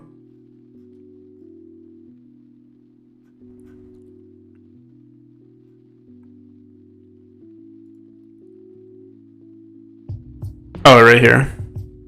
But this is 4.0. I wonder. Oh, yeah, right there. So, yeah, they already have beta 8. You could download APK, you could download Windows, everything.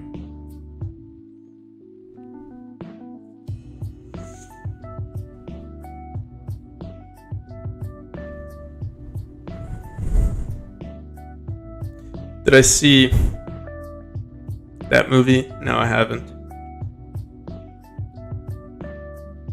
But I know what you're trying to do there. Yeah, you can export.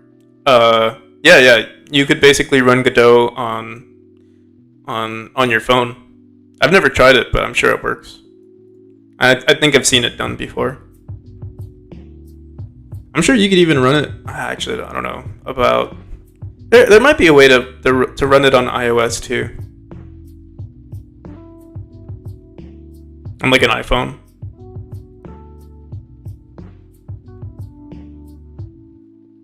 But yeah, it's not that bad. Literally, you could even send this link. No excuses, CSLR.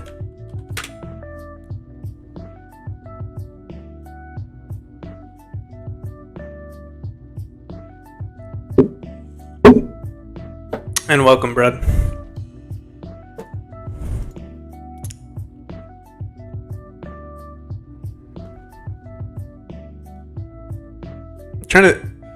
I wonder if we should just like use code to like organize our text here.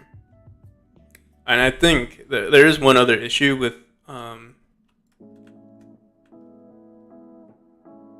this. I think the size of each of these letters are different. Maybe they're not. I would assume they are. Oh no, yeah, they are. I'm trying to think. What we would have to do is go through our files, crop every one of our files, then figure out how to export it onto an image. I'll be right back. I'm gonna use the bathroom. But then, yeah, I'm trying to think. Like we could do this with Python, theoretically.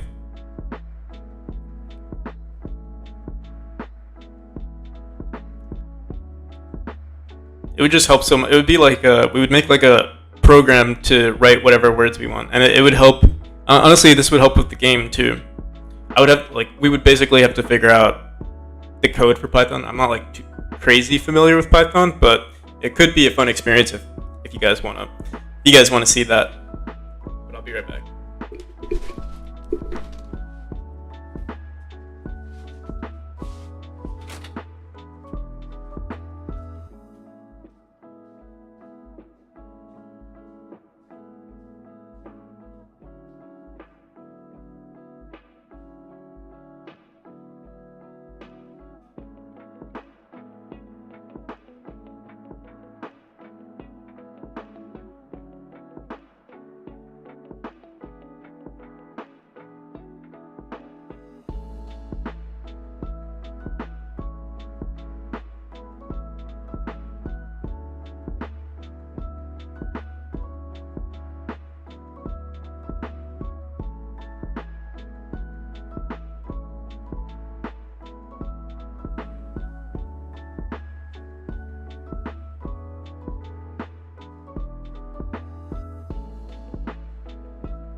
And thank you, Brad.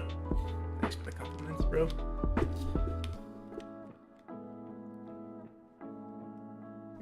Although I didn't make the font, but it was the work of someone else, of Danius. Shout out to Danius.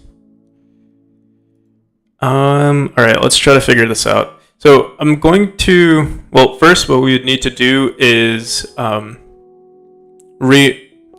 re-import each of these textures here, or each of these words, so that they're cropped to like their full size. And there's one other issue, and that's that like some of these letters have their own like little border to them. So like, you know, I guess we could like code like custom, like we can handle every single word, like have like an if statement or like a match statement depending on the word, and like create like an offset for each of them. It's gonna be a lot of work though.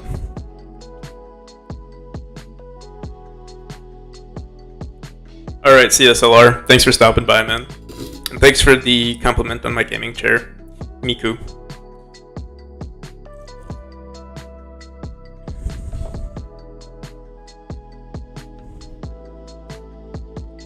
I keep copies of Memory 1, 2, and 3 locked in the drawer.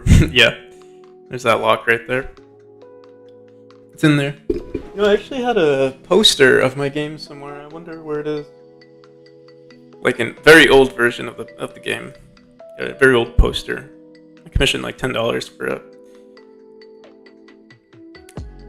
So let's think about this. We would have to open each of these, crop it to selection or crop it to content, and then import it into Python, and then, oh my god, it's gonna be a lot of work. It's crazy how you have to like go on these tangents for like the smallest thing. Like we're optimizing for something that, like the amount of time that I would spend coding this is probably the same amount of time that I would spend just organizing the words, or organizing the letters, but I don't know. We might benefit from it in the future. So let's do this. I wonder if there's a website that could help me just like crop to selection immediately. Isn't there a tool for this? So I don't know if there's a tool that would help me like organize images and then, you know, place them correctly. I tried looking it up like the other day. Let me see. Let me think about this. What would we even search?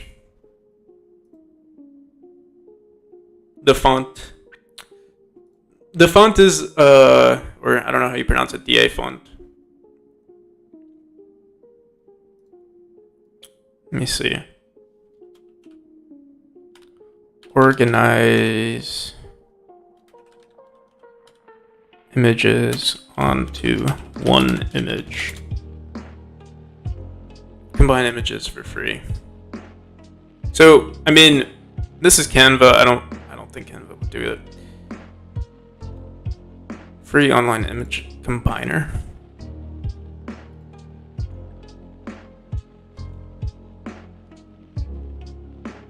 So yeah, what it's doing here, what I would assume. Here, we'll try it out, but I don't think this is gonna work either.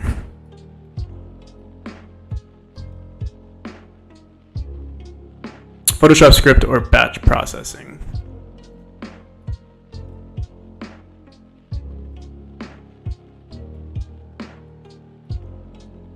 I mean, this could actually. It is creating a line here, but this is let's see.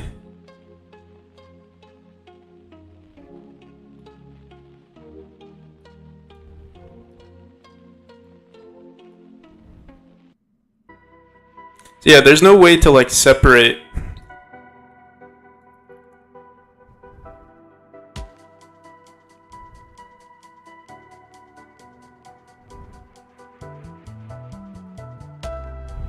Am I trying to create a bitmap font? No.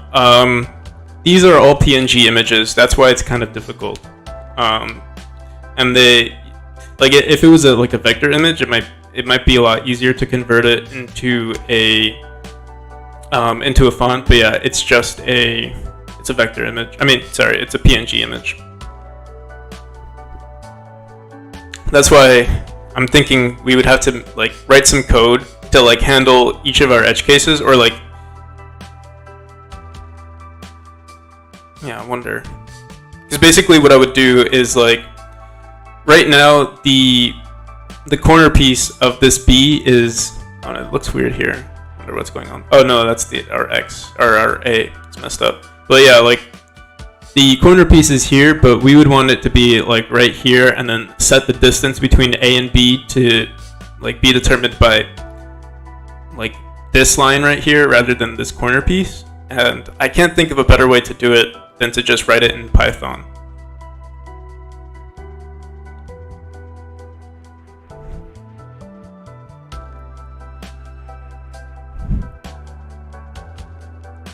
Suggestion: pick a similar font or find the same one and learn. So I paid for this font. Like I'm gonna use it.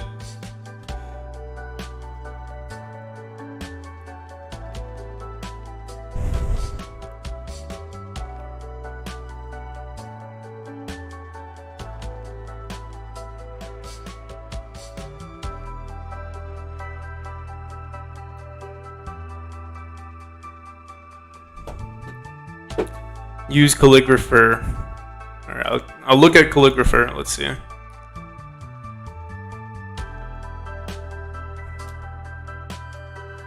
Draw your own fonts.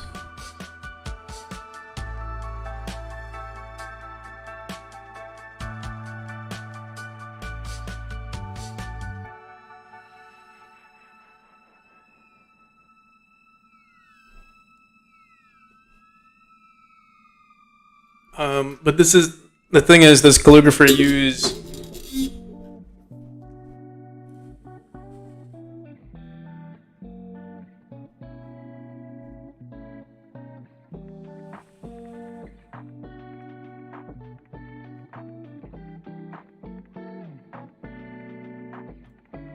All right, let's try it out. Go on my.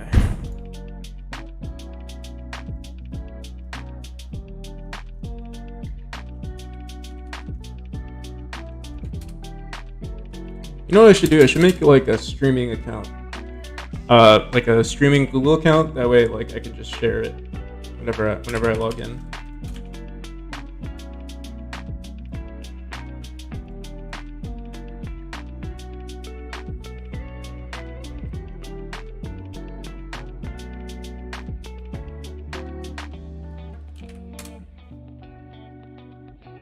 Give me 1 second. I'm just verifying my account.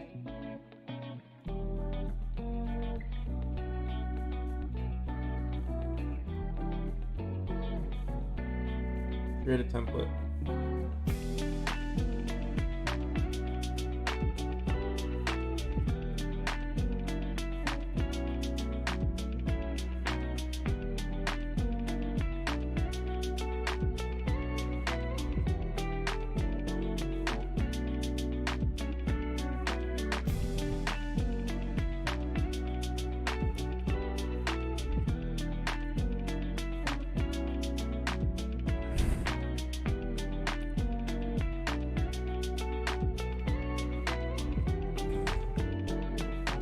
No, wait, add.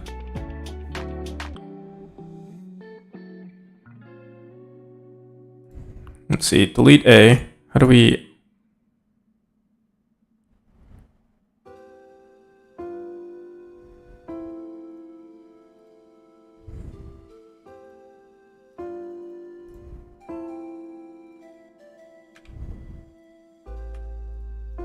How do we edit this?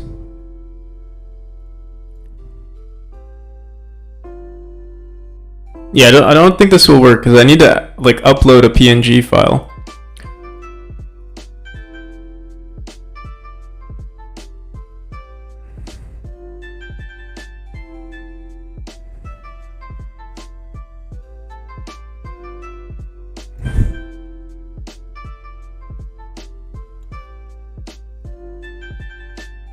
So yeah, this is my template, and then there's no way to add a PNG, or it doesn't seem like there's a way.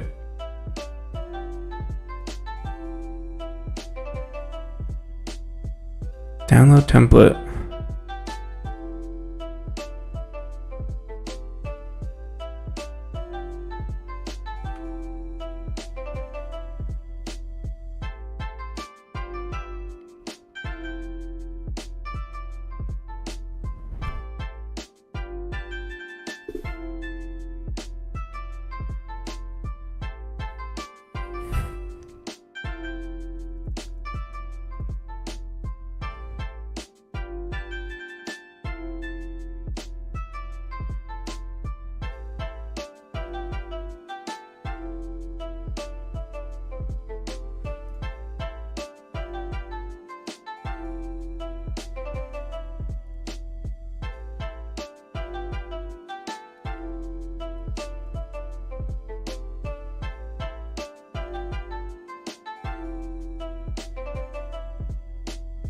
Download template.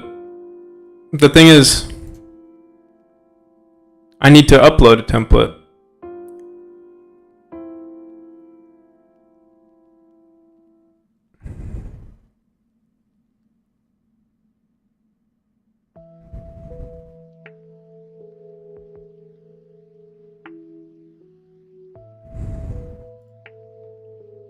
Oh, I see. Okay. My fonts.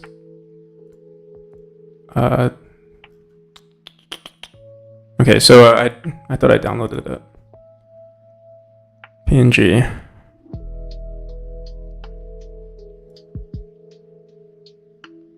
It didn't download anything. Oh, right here. What the hell is this?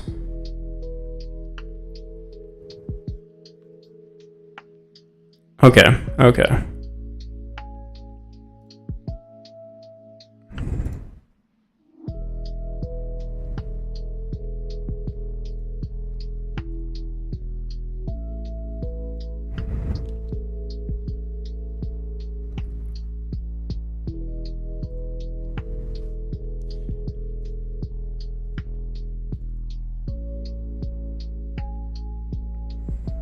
All right, we'll try it with ABC, and if it works with those three, then we'll upload the rest of them.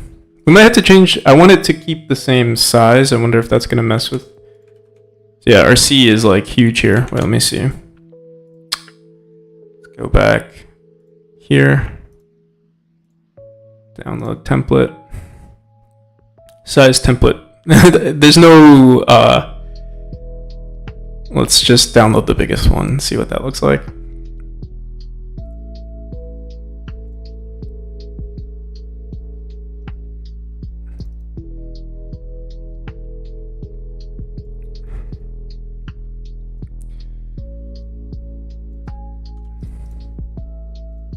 All right, so they're all like cut into.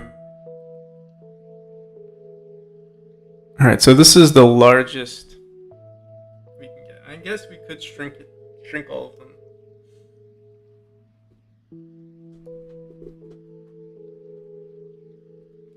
Ugh.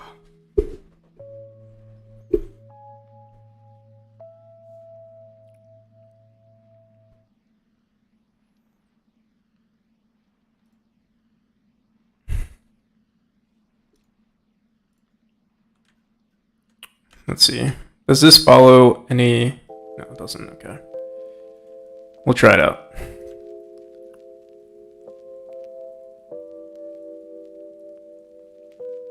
Also, we can't move it down. It's like. Here, wait. We'll try it like this.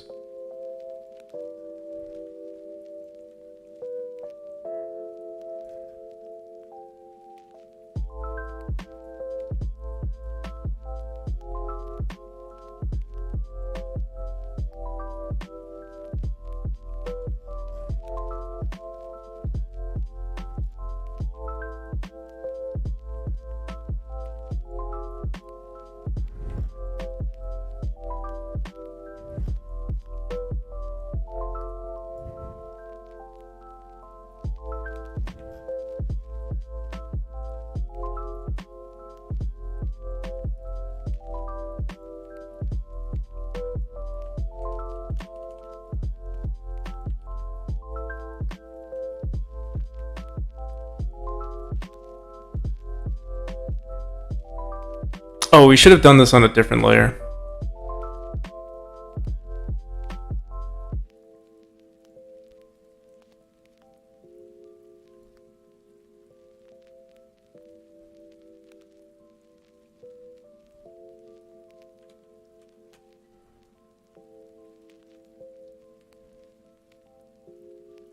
Whatever. We're just trying this out to see if it works. You know what? I'm just gonna. We're gonna redo this anyway, so I'm just gonna wing it. It'll look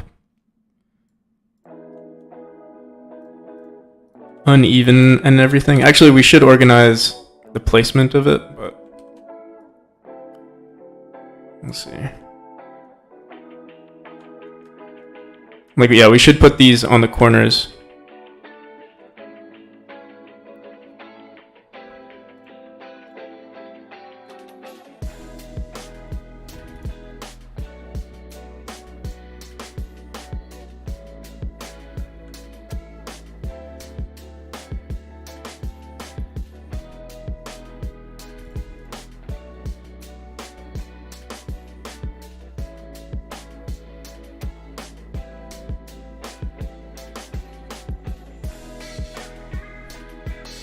ABC. Let's see if this works.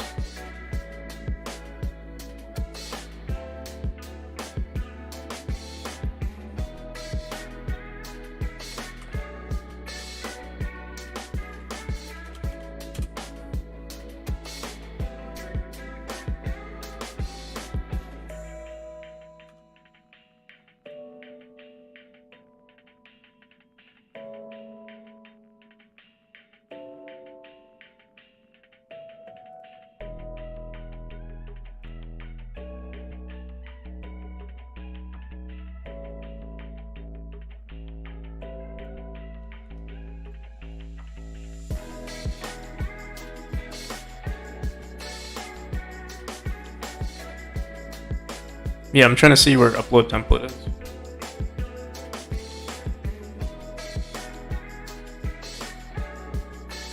Oh, right there.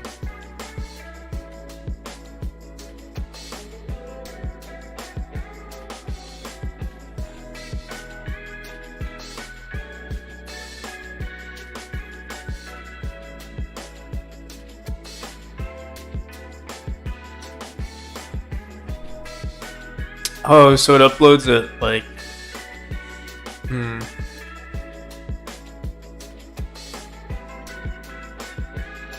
Yeah, this might not work.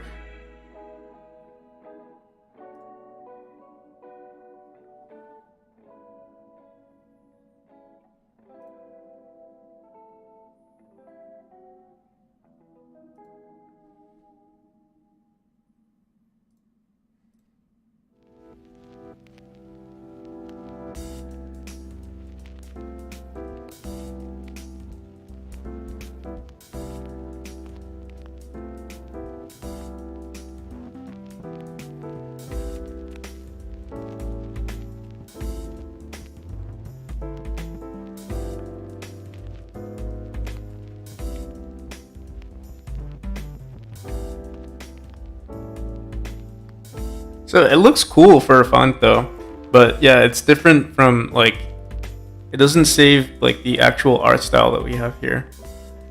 Like this is black.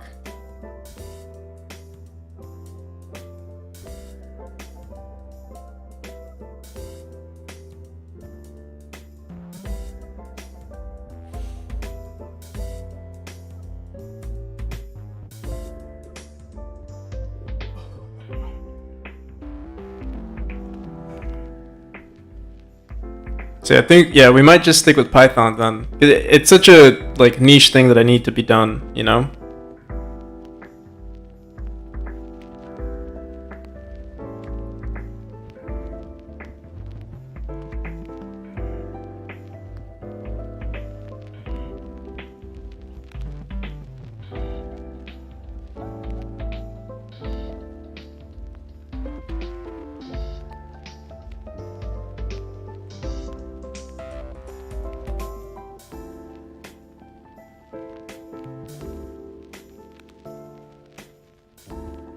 Alright, let's see.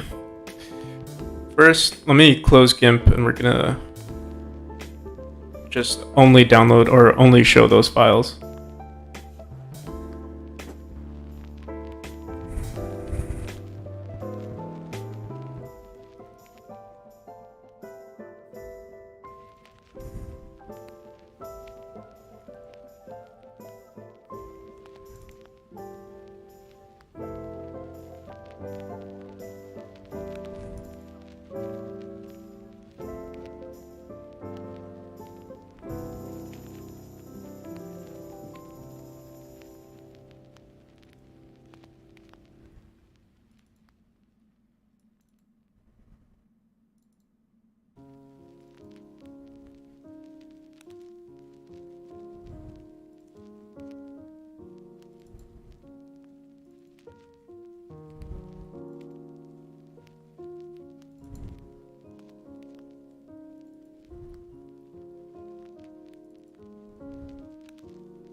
Alright, so I think if we go into image and crop to content, let's delete this little corner piece here.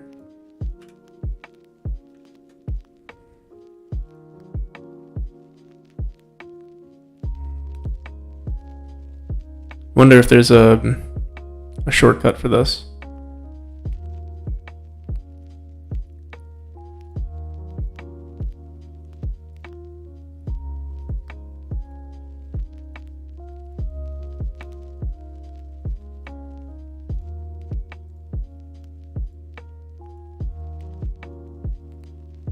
And wait, before we do that, let me see. If we export it, we can replace this file. So wait, before we do that, I'm going to back this up.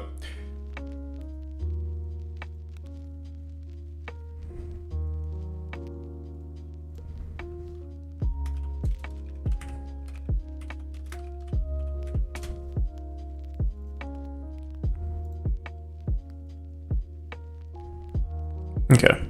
And yeah, we'll just replace the ones that we aren't using anymore. Crop to content.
Hopefully we don't forget any of them. This is gonna take a speed run this.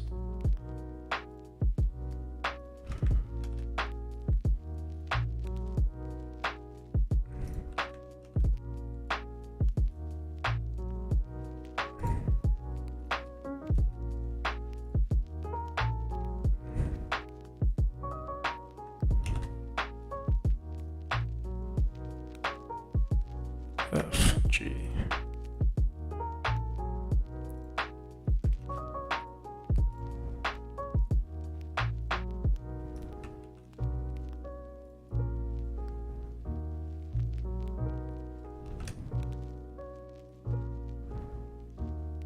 Honestly, this might even help. Like, let's say we don't want to code this with Python.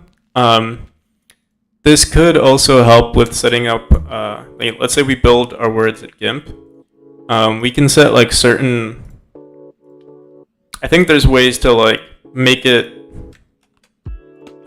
snap to a specific area. So like no matter what, there'll be a gap between the letters. we'll try it out in GIMP first, and if it doesn't work out the way I'd like it to, we'll write it in Python. Honestly, I feel like if we did do it with Python, it would save us the hassle of like making words in the future. I don't know how many words we'll need, but you know, it could help with like the UI. Like, let's say we wanted to add specific words to our into our game, but like, how much do we really need? I don't know.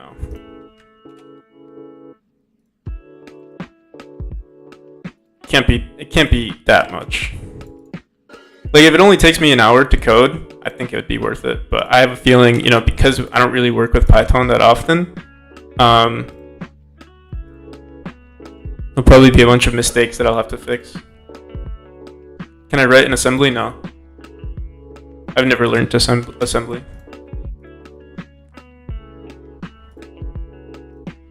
Alright, so yeah, that's it. 455. The y-axis size is always the same. Other than that, it's good. So let's try this. What's our biggest letter? Our biggest letter is probably W or M. Ooh, 666. Yeah, so M I think is our biggest letter. Let me see what A is. Oh wait, I think I just saw something. No, yeah, M.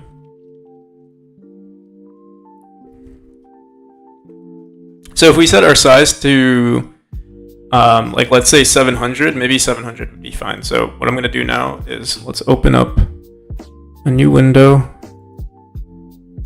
Put it like 1,000 by 1,000. No, 10,000. We'll do maybe 1,000 here. M is 666, W is 663.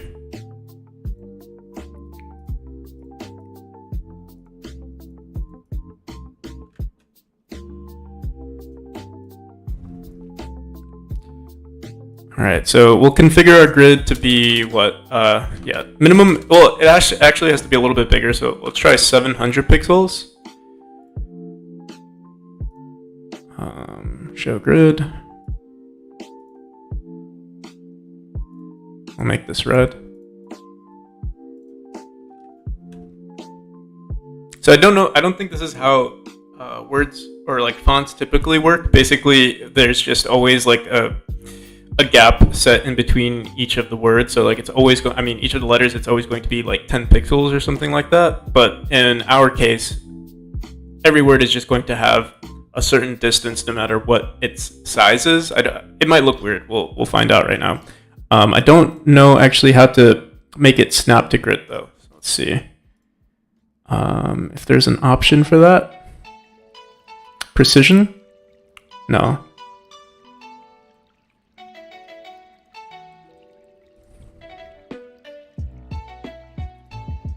Let's just look it up.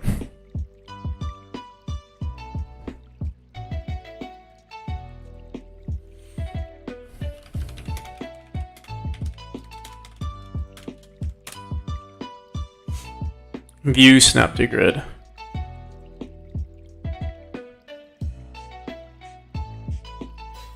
Oh wait, this is the wrong image.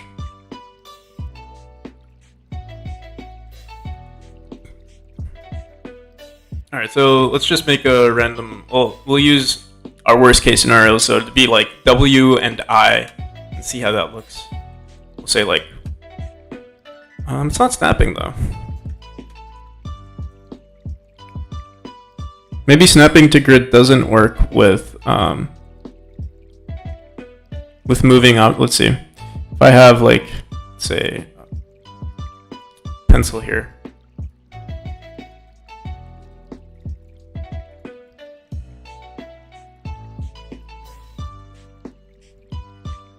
No, what the hell? View, snap to grid, snap to active path. Oh, it does snap. Okay, so that's what snapping is. It does snap, but it has to be at like a certain distance away. But I wonder if we put W here, does it Oh yeah, it does snap. Okay. So it would make our life a little easier. We want it to snap to this side though.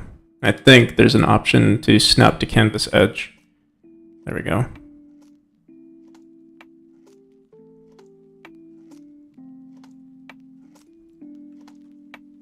So let's say we want to say win.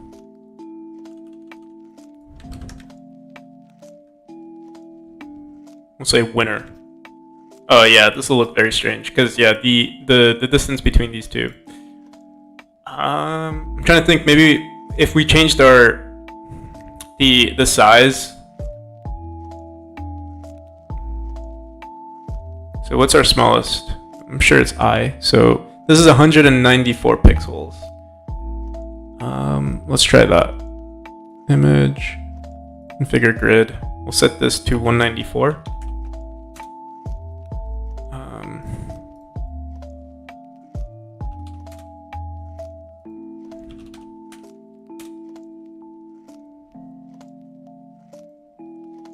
This might work a little better. Let's delete this. Try it again. We want to type winner.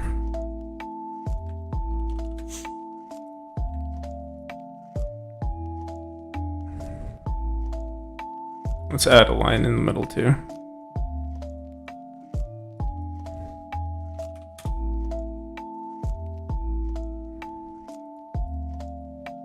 So this would be like, I guess, our first gap, and then the whatever's left over we would put into the next one. So yeah, winner. Yeah, we might stick with this if it doesn't look weird. Actually, the gap might even be too much.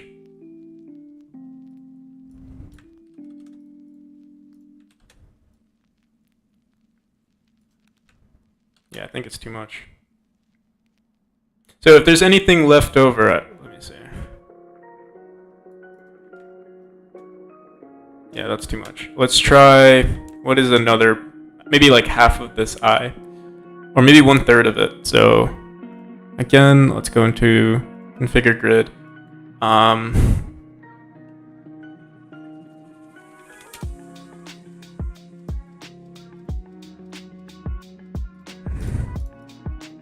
66.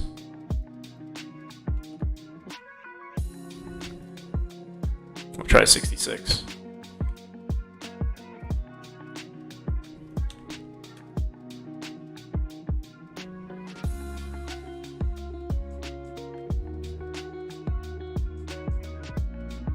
You know, it's weird. It snaps to this bottom piece. I wonder if that's because, if it does snap to the bottom, honestly, it might work out well that way. Let's find out.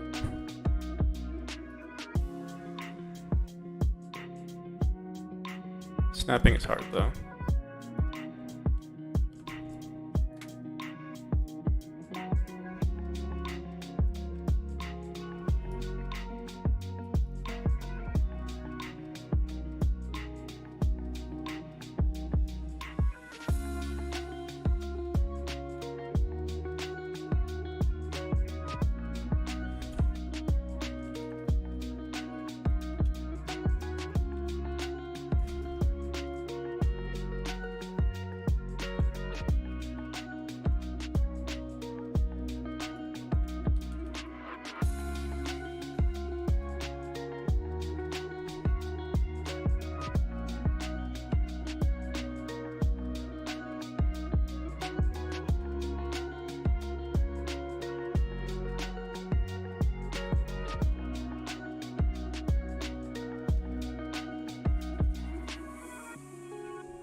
Winner. Winner, winner, chicken dinner.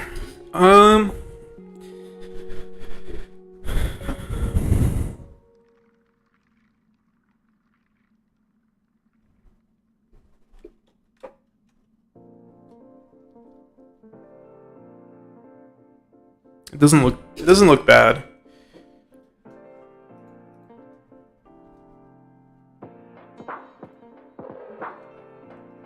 I'm just trying to see. I think there are some inconsistencies. I think as long as maybe we always have one gap.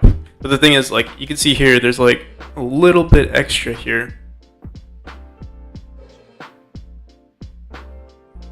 Unless we always, no, I was gonna say we could always compare it to,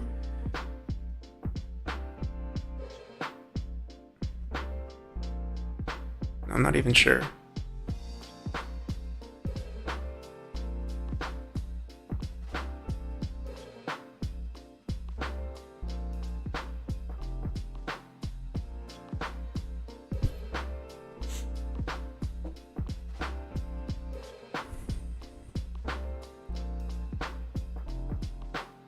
I'm trying to think what is like the largest distance for most of our words. Like it's so inconsistent sometimes. Like the widest part of the R is right here, and then the widest part of the W is up here. So it all depends on the word that you're using.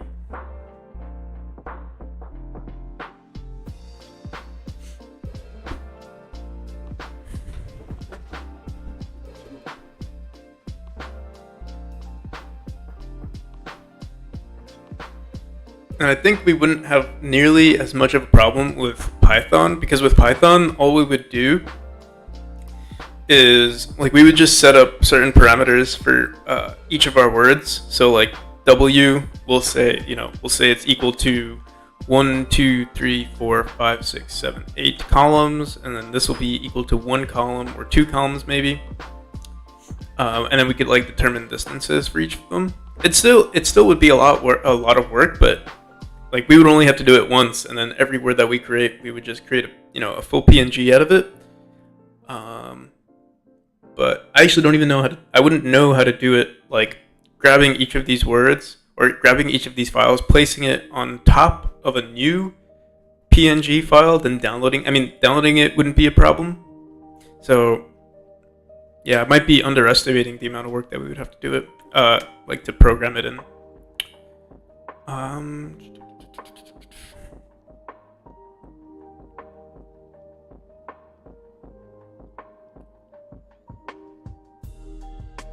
So right now this is just a texture, or like this is one layer. If we put all of our words into, let me see, let's make a new file. We'll make it like this, 5,000.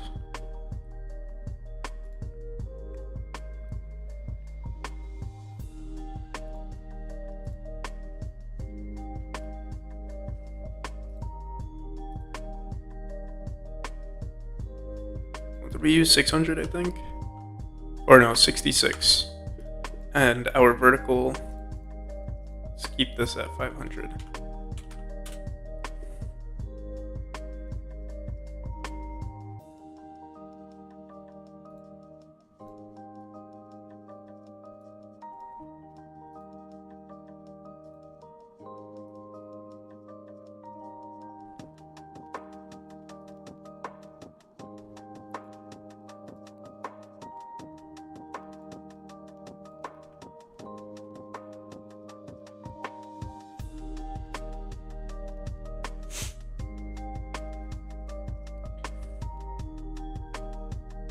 So I'm trying to think, if we were to add each of these, let's see, alphabet, let's just throw some of these in here. Currently it's its own layer, and moving it seems like the problem. Let's see.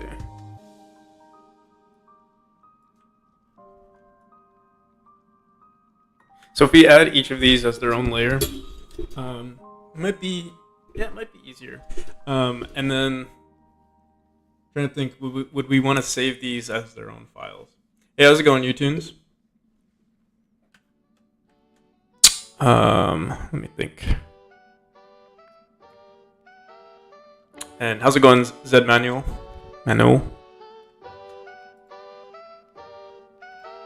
How you doing, guys? So yeah, we like for certain words, I wonder, like we would have to maybe duplicate these layers, and then once the word is done, or I mean maybe we can make this entire sheet our entire collection of words. We would flatten the word. Damn, this is gonna be so much work.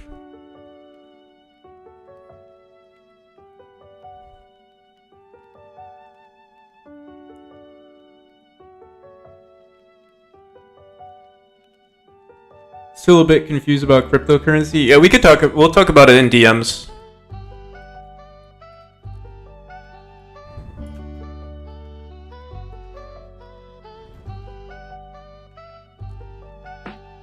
Let's see, what's our typical size for our letters? It's 503 pixels. Let me configure this to 503. Oops. All right, yeah, let's do it. Let's do it this way. We'll just import all of our textures, or all of our letters here. Whenever we need a duplicate, we'll just duplicate the layer.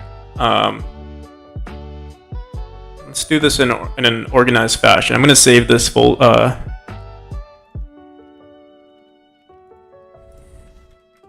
Call this full alphabet setup. Let me save this on my desktop for now. Full alphabet setup for Kickstarter. Okay, so we have A. I wonder, it might go, well, don't know yet. Let's just try it out. B, I wonder if it'll lag on us. D. All right, let me split our screen here. E, F, G, H.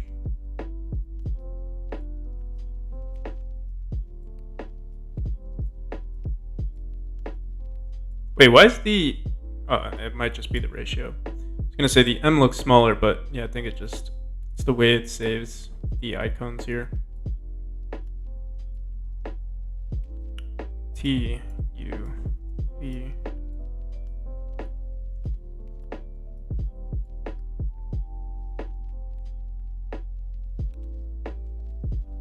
No, unfortunately not. We tried that.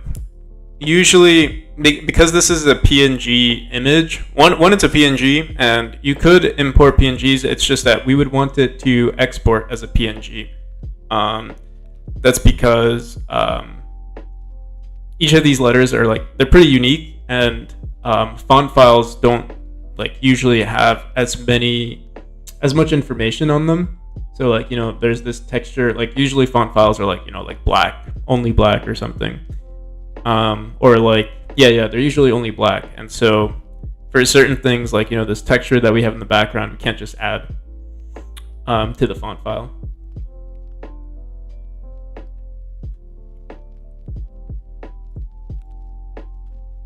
Yeah, it's too dummy thick. So we got A, B, C, D. All right, we have everything. This isn't usually how I work with GIMP, so it's gonna be, I guess, a new experience. And I'm trying to think how we would do it. We'd grab this and say we wanted to say, well, let's just try it out. We'll do platforms. So I would grab,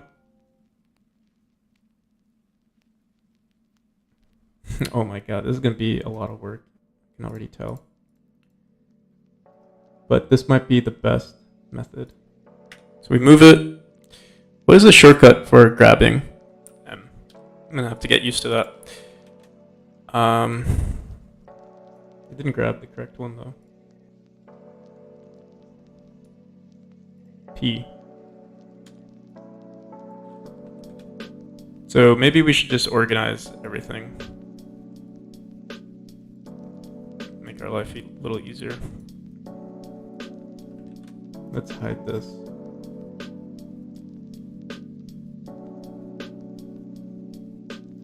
Actually, can we show this but lock it?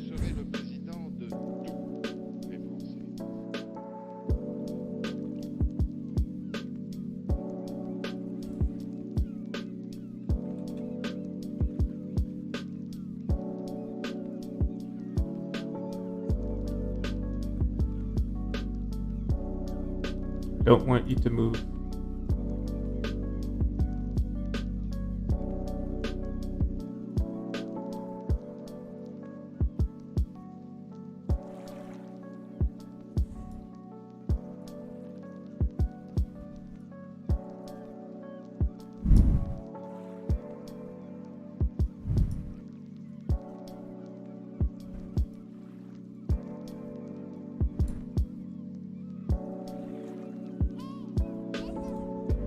surprised there is nothing to say like lock layer.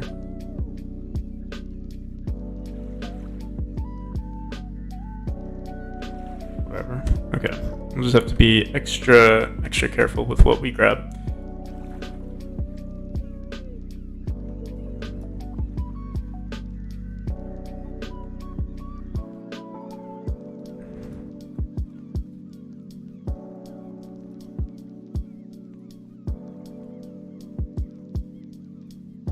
Oh, you know, we could have made our life a little easier.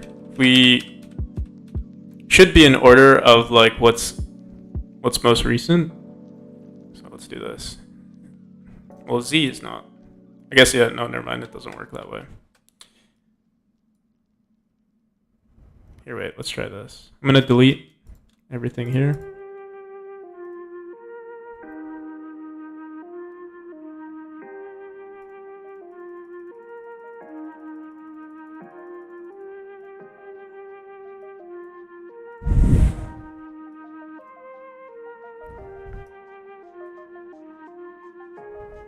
If we grab B, does it move?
Alright, so we have our entire alphabet now. And whenever we need to do... We're going to have so many layers in this project file. But that's okay. And we're also going to have to figure out how to not move this background layer.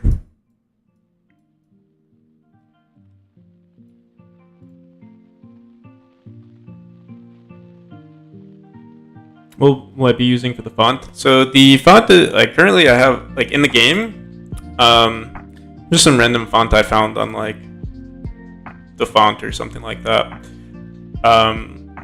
It's subject to change probably. But yeah, this is specifically for the Kickstarter, and I mean it's for the for like important headers and stuff. So like, you know, the title has this style to it. The what else has this? There's not much that has it, but yeah, this is for like the title. And if you look at like, I'll show you what the Kickstarter looks like. Stuff like this.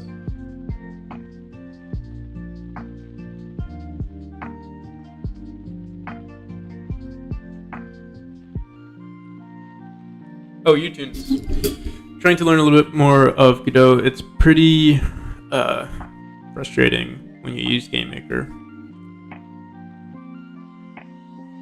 Yeah, I mean, yeah, I feel like switching engines is always going to be a problem.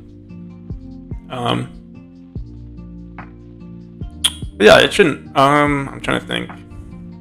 What would be what are the main problems with switching engines? Well, yeah, when it's a different language completely, and then like how the game is structured or how the engine is structured is also different. So like how you would go about something is a lot different probably. All right, so let's try this out. We'll make platforms. And I'm trying to think, we should probably just duplicate these layers. Wonder how that would work. Control D doesn't do what we want exactly.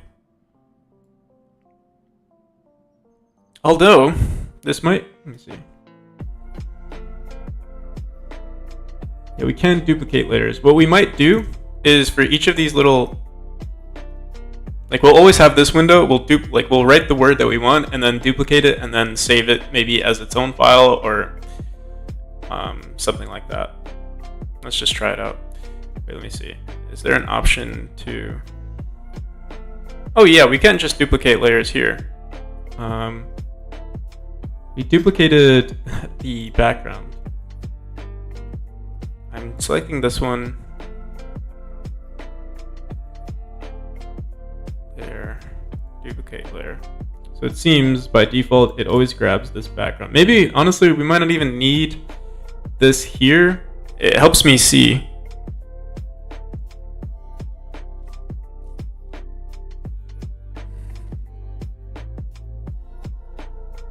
Let me see if there's an option to lock layers.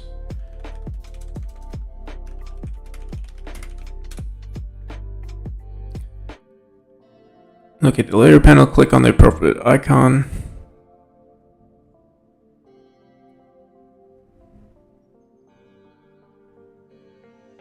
Lock. Oh. There we go. So now, let's say we wanted to... So we're not currently selecting this layer. That's the only problem.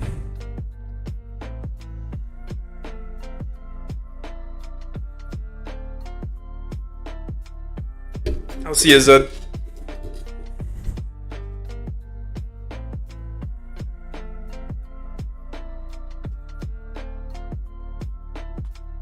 Ugh.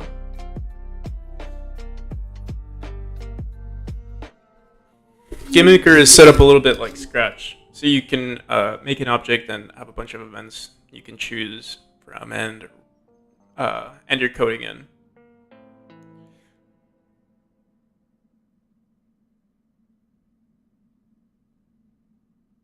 Try and watch a little demo. I'll check it out.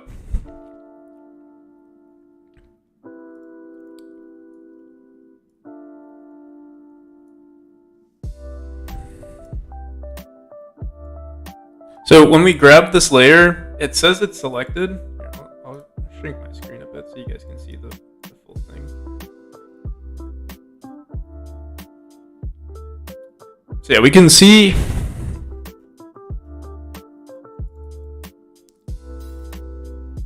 wish there was a way to select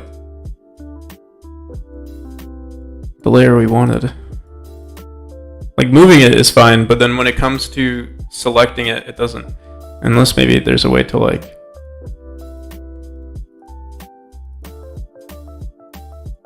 Yeah, we can only move them around. See one more thing. GIMP. Select layer by clicking.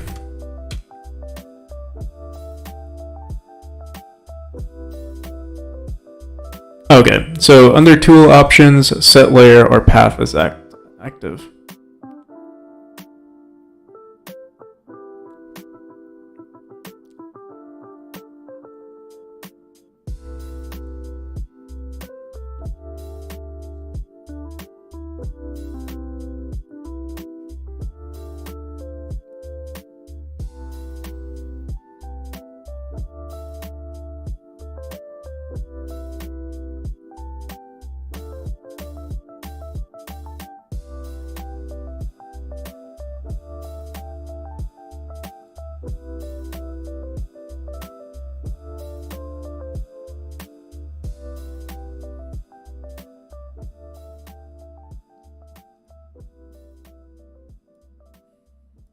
There we go. So now it's active. So if we ever want to duplicate this layer, it should be a lot easier. Now comes the matter of like if this is even going to work. Hey, how's it going, Blackwood? Don't tell me there was another raid.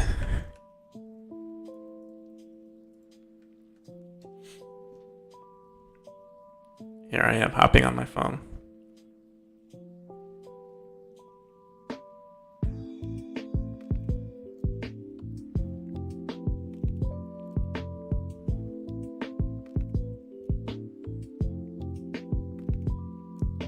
All right, good. I don't see. Good. Yeah, I'm currently working on my Kickstarter. Hey, how's it going, Vibe Slayer? So here's what the Kickstarter looks like. We're just trying to make it a little bit more aesthetically pleasing at the moment. Yeah, this is what it looks like. Actually, this is not what it looks like here. We're still working on editing the background here for like each of our headers, and also organizing like bigger sections for like information like platforms or like stretch goals. Like this should be bigger with like a full chart of like what the stretch goals are. These are fine the way they are, but at the moment the one issue that we do have with each of these words is that they're not separated, and that was because I was kind of lazy. I just picked like the first pixel that touches, like the first and last pixel of every letter just touches the next corresponding letter. So it looks a little strange from time to time, like right here. So what we're doing now is we're just making basically layers for each of our letters and then placing them within a grid and then figuring out like what the spacing should be. We were thinking of using Python to like organize all of this. It would save some time, but I feel like I might be underestimating how much work would go into like organizing all of these words.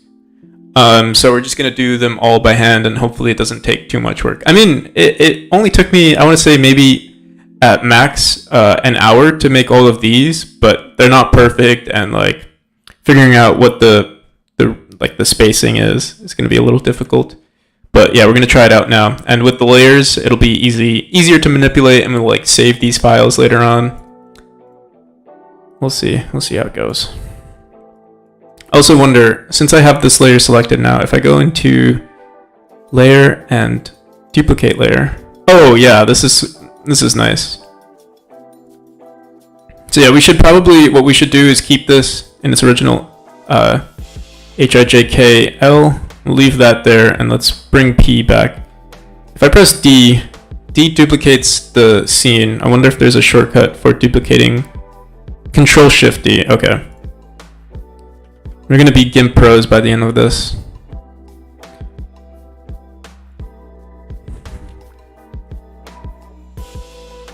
Oh, you finished the good ending of the House, or House?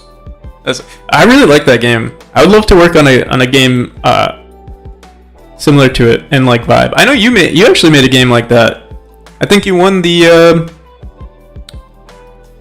one of our game gems with that, like similar style, not like I remember like you had that like different times of like where the house was. Not giving it a good description.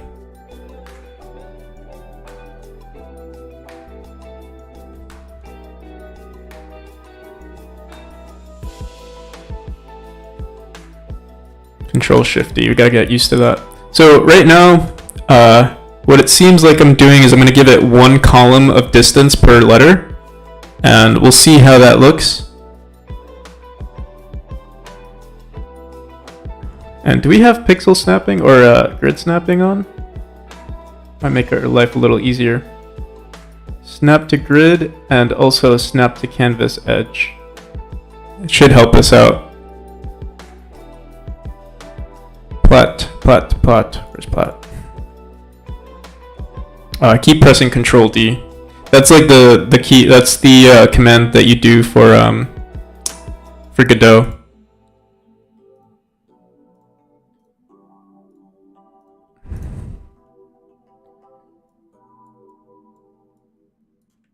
Platforms.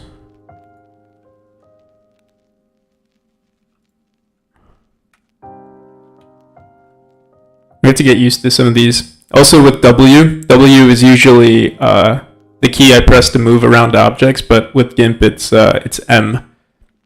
Which makes sense. M move, but W is nice because it's like Q, W, E. Those are like, you know, your hand is always resting there. So I kind of prefer it. Control Shift D, platforms.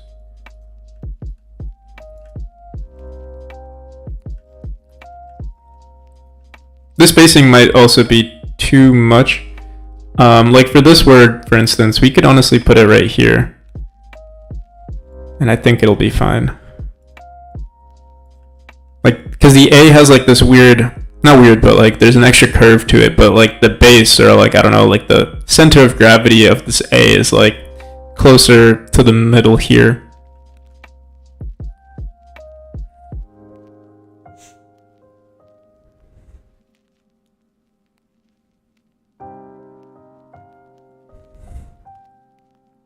Oh yeah, yeah. Control D is also, that's the standard with Godot as well.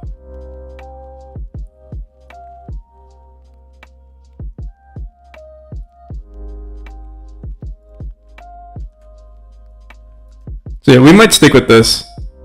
It doesn't seem like it would take too much time, but I would definitely have to, like, I don't know. We'll do some of it during our stream, and then I'm just gonna write up platforms today, and then we're gonna actually work on making platforms look good, like the section for platforms. And then we'll call that the stream. It's still gonna take some time.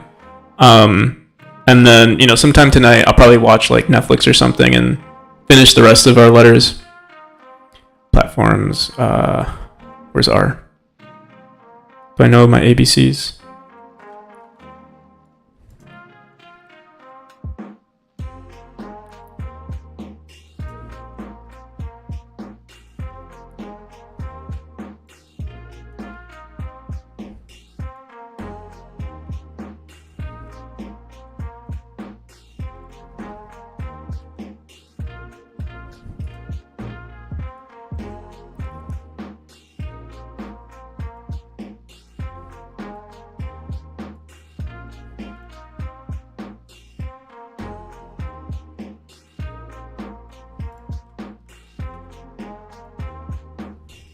I keep pressing W.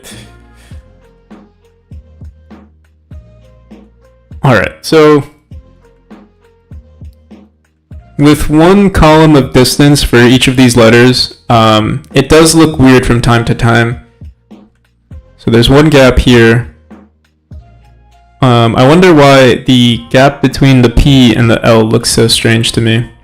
Actually, I think what we'll do is probably move the base of our A closer here. So we would have to move all of this closer as well.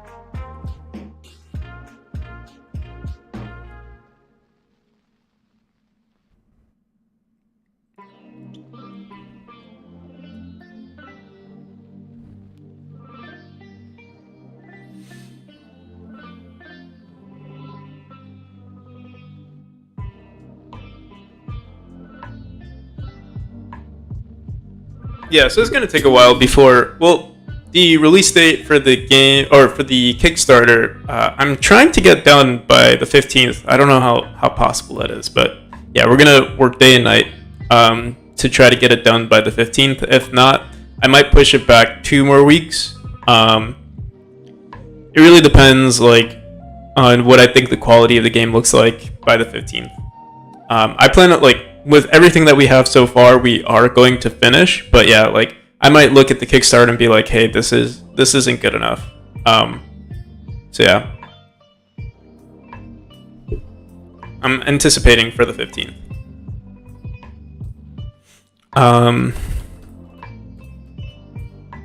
Oh, by the way, YouTunes, someone has beat my high score. So my high score was 3 minutes.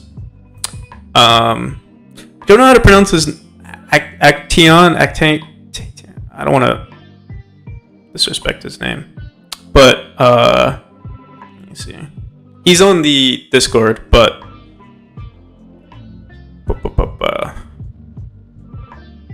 Acteon. He beat my high score.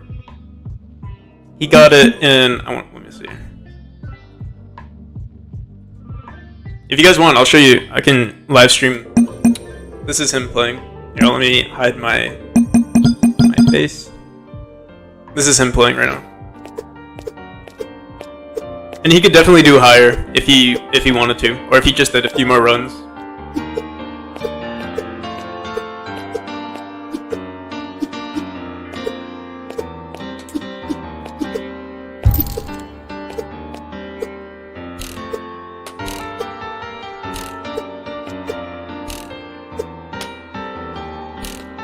So yeah, you saw, like, he messed up a little bit right there. He could have done that perfectly.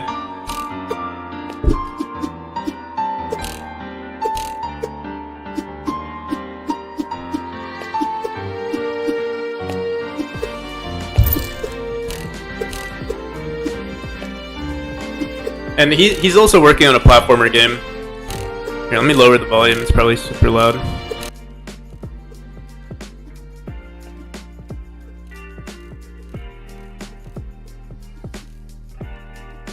Someone who's actually good at the game. Yeah, someone who's not me that's good at this game. And better. He's better than me. And it's cool that he's using the mouse and keyboard too. Like, that was like something, you know, completely new that I've implemented, but I'm glad it's like, it's feasible as like, for platforming.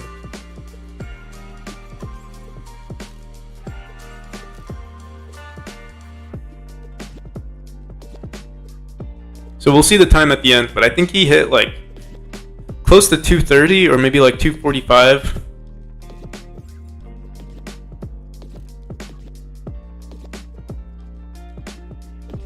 Oh yeah, I'm sure it takes some time to get used to. I'm actually, like, I started using it like while I'm playtesting and stuff, or like testing out mechanics. I usually just use the mouse and keyboard. And yeah, I feel like a noob when I use it as well.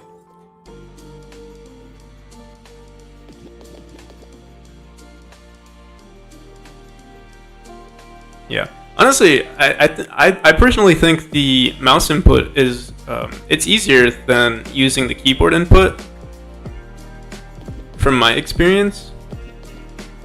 But that's also probably because I don't have like the muscle memory. I think most people are used to using a mouse for input, like, you know, for, let's say, FPS games, or yeah, mostly like 3D games. So you already have the muscle memory. Whereas with the keyboard and mouse, or with just the keyboard, most people don't use like, most people don't have both of their hands on a keyboard. It's usually, you know, one hand on the keyboard and one hand on the mouse. So, you can see right here, he got in 2 minutes and 54 seconds. But yeah, there were like some, you know, he died a couple of times, or he could have done things a little bit more efficiently. But yeah, it was pretty cool that he made some shortcuts that I didn't even realize were possible. They make sense, but it's like, I didn't even think about doing that to like optimize my time. I'm trying to see what examples that he did. Oh yeah, like, here, let's see. I actually don't know if this way is faster when he like dashed up here instead of hitting the spring, but still, it was pretty clever. Let me see what else. I know there are a bunch of options, a bunch of things that he did.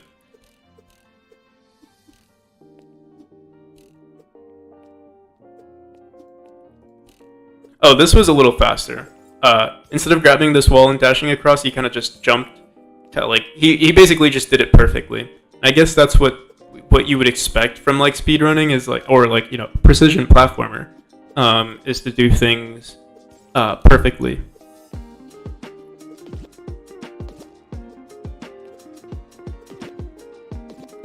I remember one thing. Oh yeah, like around here. This was also, this might have saved them a few seconds, where like instead of dashing to this, he kind of just dashed up. I could save like a 0.2 seconds maybe. But it's like stuff like that would like, you know, reduce your time.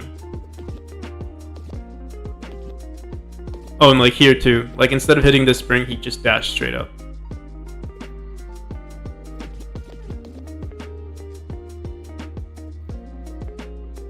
Oh, and here too.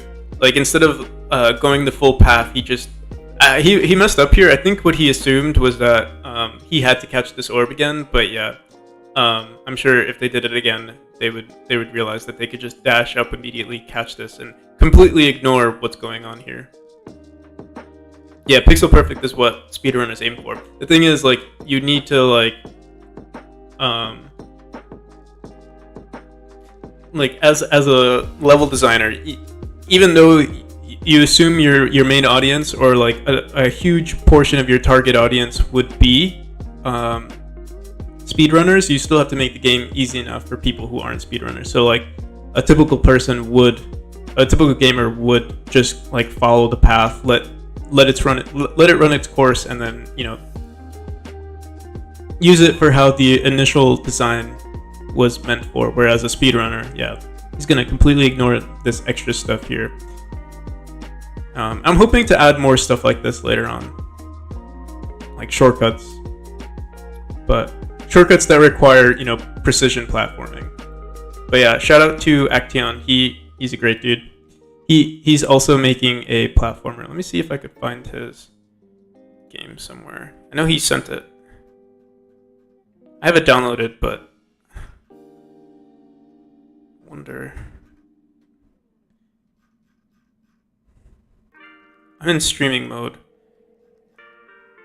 Let's disable it really quick.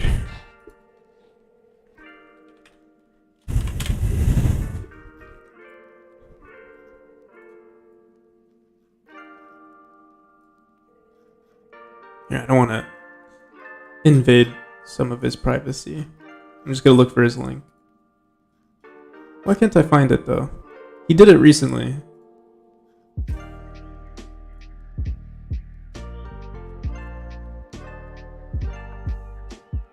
Did he delete it?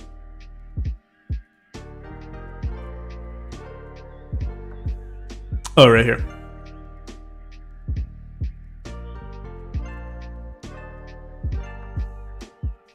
So yeah, he's also working on a platformer. I don't know. I assume he'd be fine with me sharing this. It's more like a platformer with like a bullet hell. Like more combat based, and he's probably really good at precision platforming if he's doing stuff like this, you know.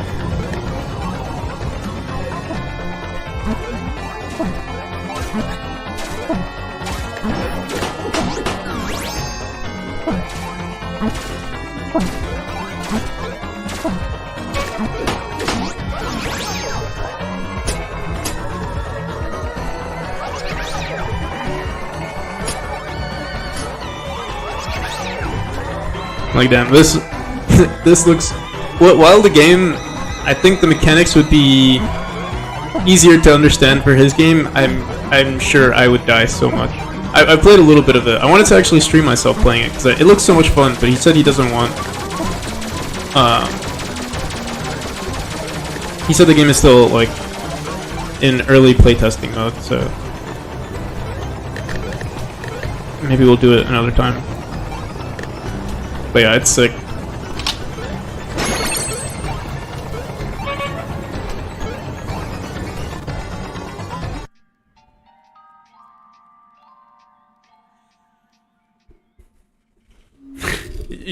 I feel like I would be awful at it too. I've played like a few, you know, like Super Mario Maker games, And oh, there are a bunch of people who I think joined the Winter Gym. Cool. Usually the ones that require like pixel perfect movement, I'm terrible at. That's why I like Celeste, because it's like it doesn't require like I do try to speedrun Celeste, but you can always make mistakes, and it's not too punishing. If you guys would like, I could try speedrunning. We could turn this into a gaming session.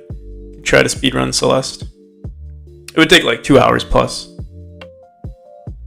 Let's finish this, and then if people want, I'll speedrun Celeste. Oh, and I think Adam sent something. Let's see. Oh, nice! You made a cursor. That's pretty cool. It's like some grass and dirt. I would just be careful if it like the contrast. Like if you have, I noticed like you sent me some other stuff in the past. This looks like the same color as the objects that you have in your game. So it might blend in too much. Unless you made it like brighter, or maybe you added like a white border. Not sure.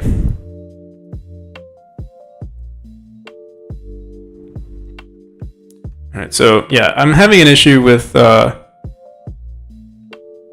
how this looks. This is still too close. Let me see, maybe we could bring this here.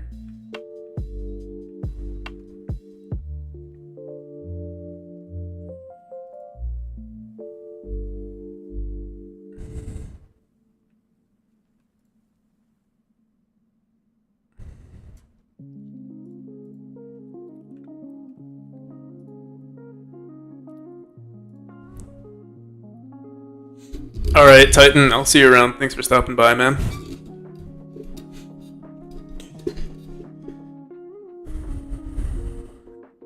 Alright. Oh, by the way, Titan, I don't really have like a shout out thing, but if you guys are interested, Titan is doing a fundraiser for Calm, which is like a suicide prevention like campaign. And here, I'll send the link to his thing.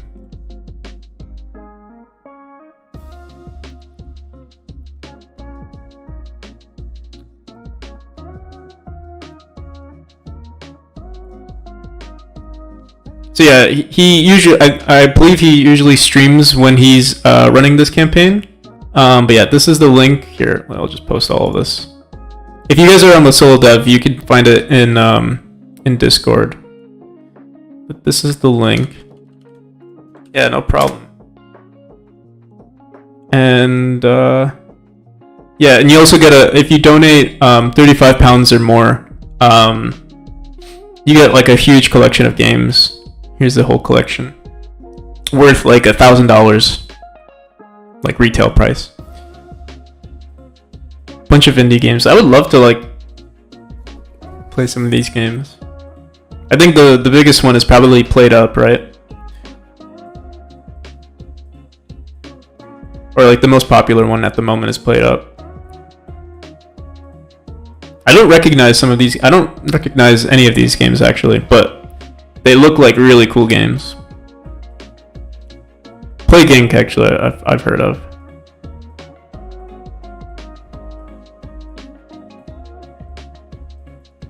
The Turing Test, that sounds cool. But yeah, he usually... Are you streaming tomorrow as well, Titan? Oh, Age of Wonders, I didn't even see that one. Yeah, Age of Wonders is pretty big. Alright, yeah. So, Titan usually streams before me, like maybe 2 hours, around, I want to say like 12 p.m. EST. I'll just post his Twitch. Go into my main account.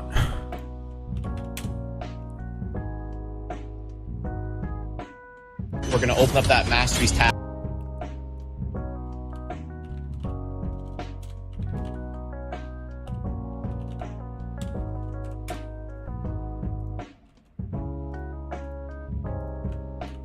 And he's also a game dev, but I believe he's doing the jam at the moment. the fundraising gem.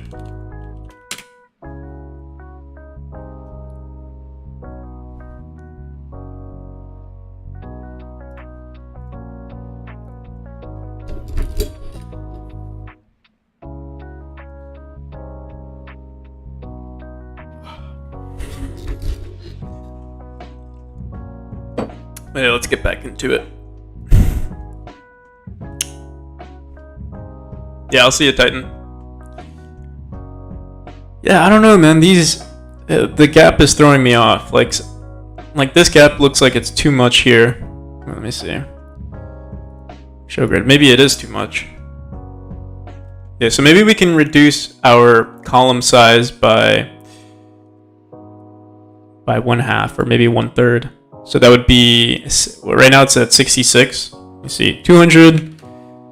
Let's try 50 pixels. I don't know if that's going to be enough. Let's see.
So for like areas like this, I don't know, maybe we'd want to push this a little bit forward as well.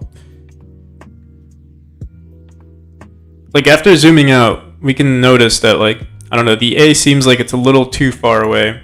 Could maybe push it like right there, and that kind of is equal to an entire column right there. As for this one, I think this is good enough. As long as it's like 50 pixels apart at max, I think it's fine.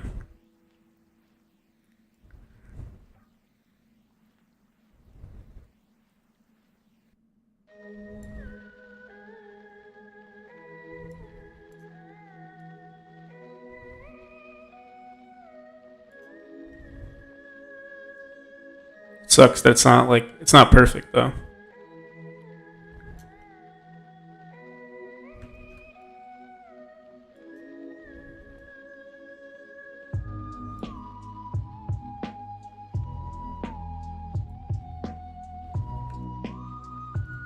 We could just wing it. As long as it... Dude, I don't know.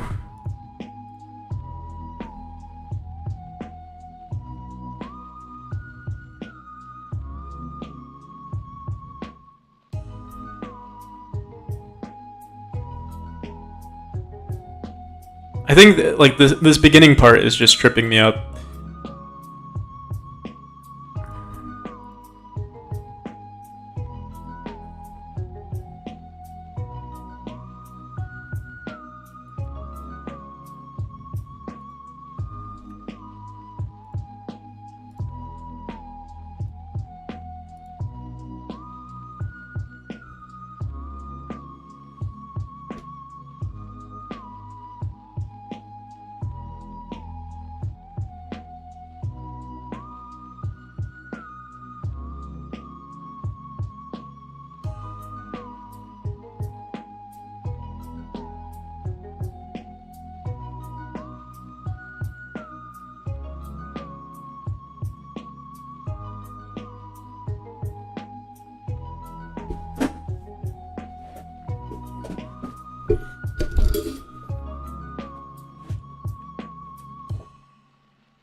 We might just leave it like this for now.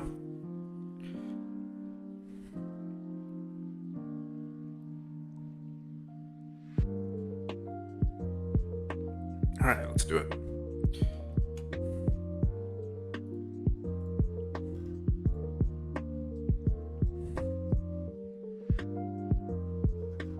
So we need to flatten the image, but we also need to make sure, merge visible layers. So we merge visible layers, then Control Z to add them all back in. And we're gonna let's grab the file that he sent us.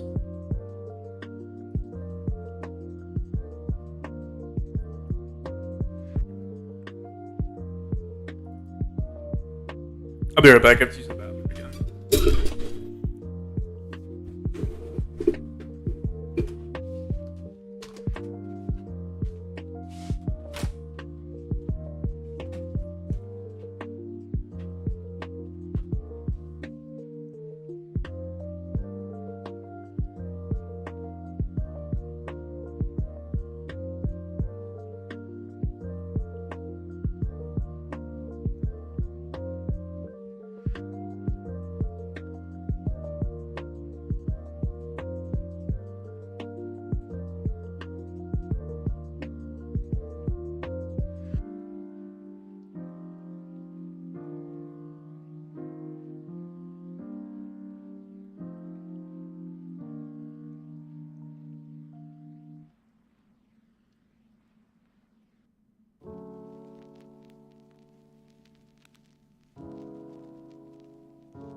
Now all the bots.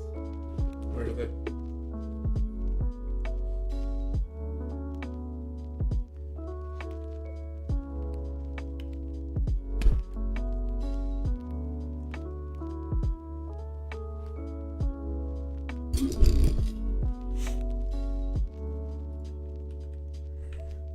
All right, so another thing that we would have to consider is the size. This might, I guess this is subject to change because like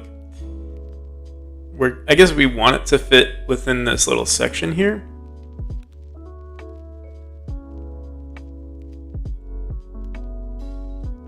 I'll have to think about it.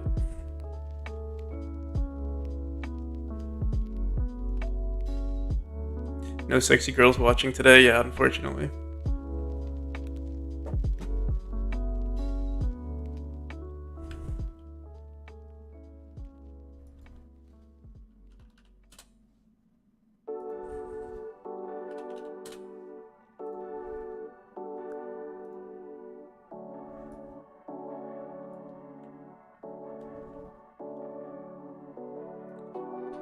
Your gamer cat knows how to program, that's awesome.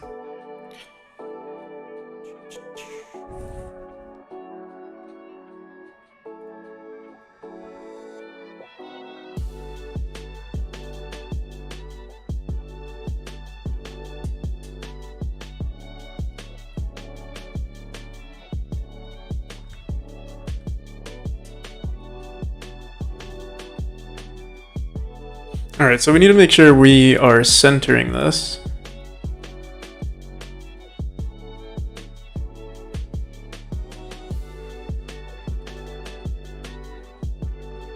Not bad here.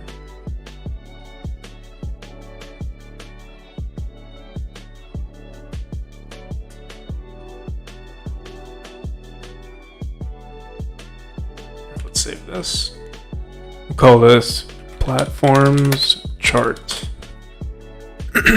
Okay, and now, oh man, I don't think I saved when we made the icons. I most likely didn't. So we'll have to make that again. Let's see. Maybe we did. Platforms chart. Full alphabet, ABC, template. Oh, we did. Awesome.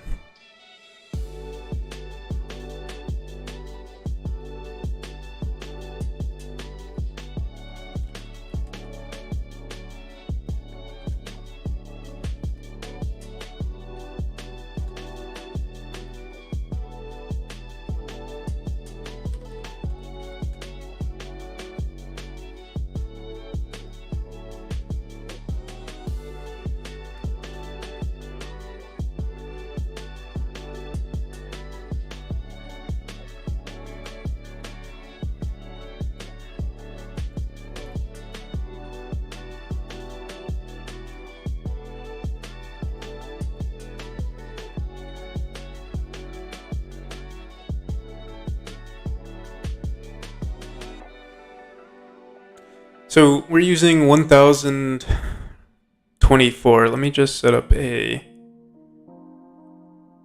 grid here. We'll do 1024 divided by 4, 256.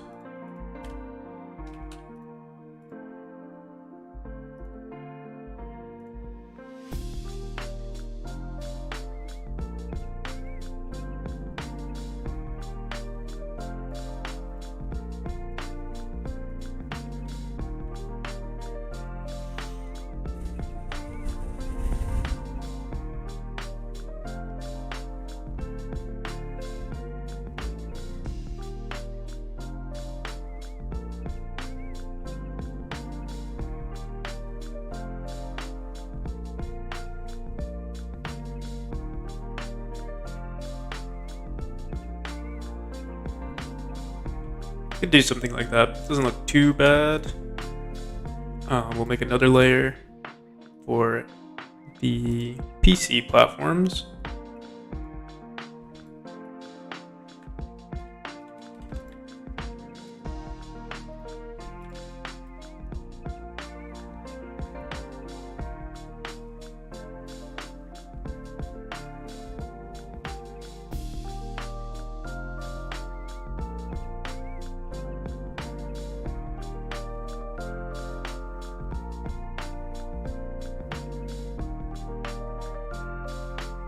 Oh no. Oh no, YouTunes. Sorry, man. Well, hopefully it'll be easier this time. Usually my first code is like kind of messy. So like if something like that ever does happen to me, I would use it as an excuse to be like, hey, all right, let me optimize this a bit more. Or maybe not. Maybe you're already like a god tier programmer. Everything you do is perfect. I'm trying to think. This doesn't look terrible, but I wonder if like presenting this could be better.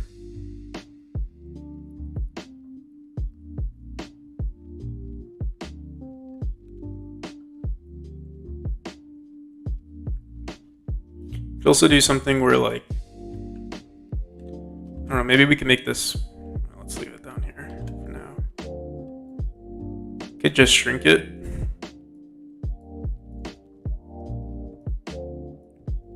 And just put it like that, maybe.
Let's try it out.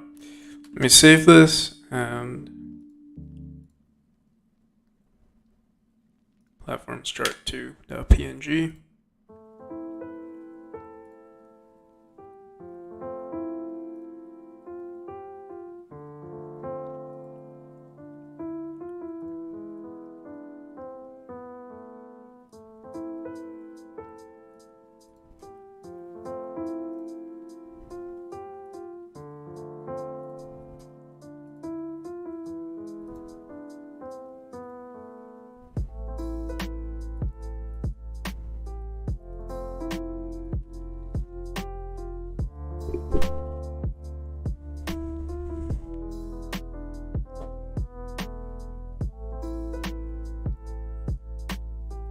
Start coding your state machine.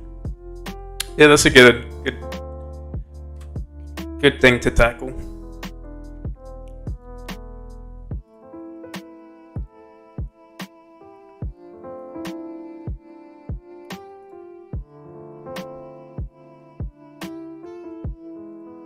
Doesn't look bad. Could leave it like that. I'm thinking we don't need this much space though. Like we could probably reduce this by like 50%. I don't know if I'll be able to do that though. Let's see. Like I can't just cut. Well, we can try.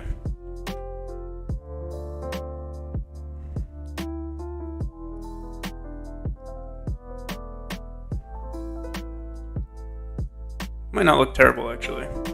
Yeah, it does like overlap a bit. Maybe what I could do, here I got an idea. We'll copy this, we'll cut this. Wait, what? Make a new layer.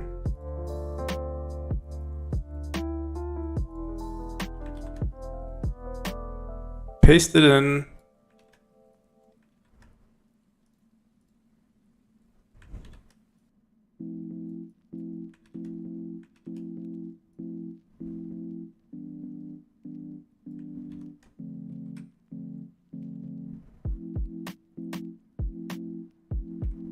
I think that should be good enough. And then what we'll do, or we'll try to do,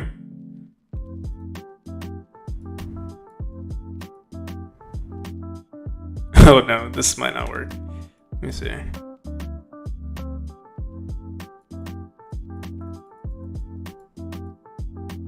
Yeah, the way they blend, this is like darker on the top and lighter on the bottom. Hey, how's it going, Juho Sprite? Yeah, I'm doing Kickstarter graphics at the moment. Trying to do Kickstarter graphics.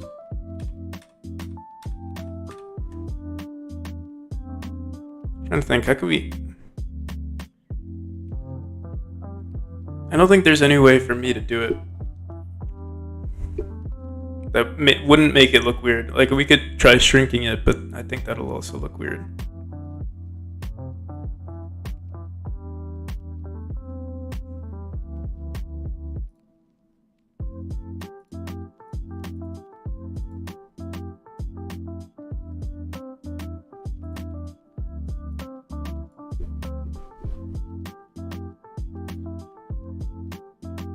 Here, let's try figuring out what size. Like, we want it to be like this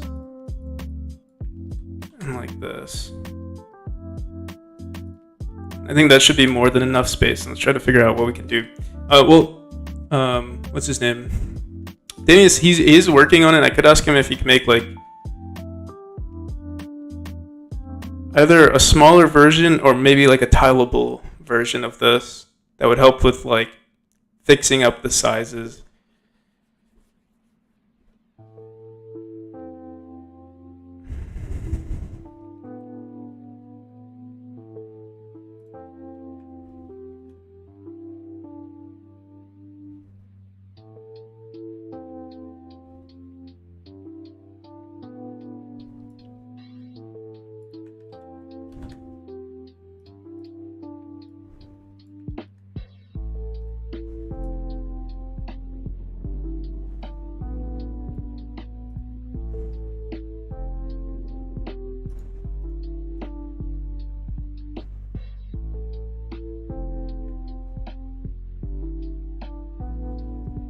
What am I trying to do? I'm just trying to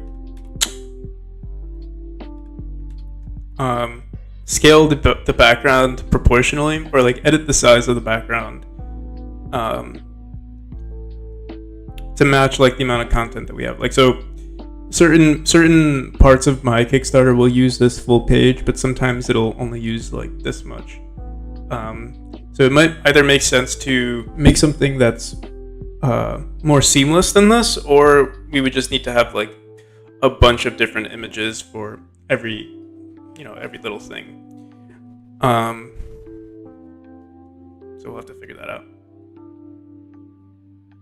So I tried that. The thing is, like, I'm not much of an art, so I'll show you what I did. So I tried cutting it and then putting it over and then erasing it, but the transition from this to this, like you can see this is lighter and this is darker,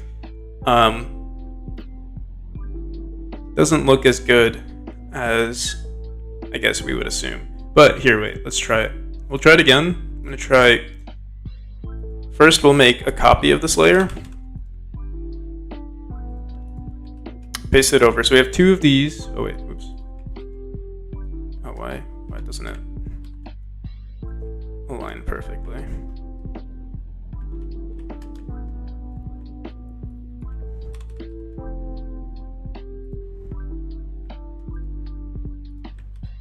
There we go. So now what I'll try to do is cut this layer.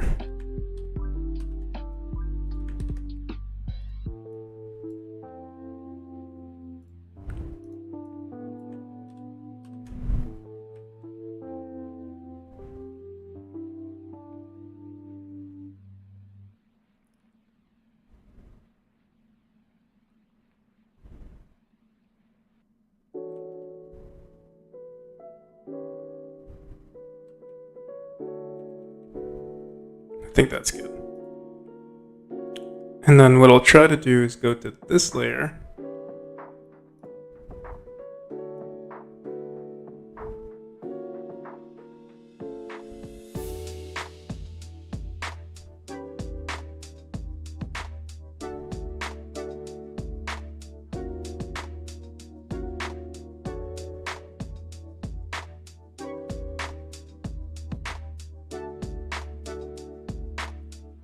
That looks better.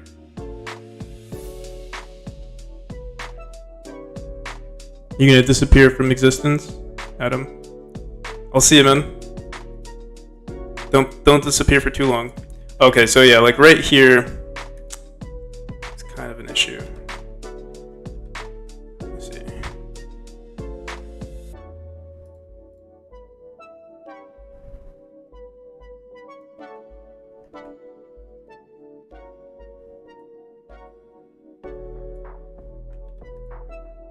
Oh wait, damn it. Let's try this again.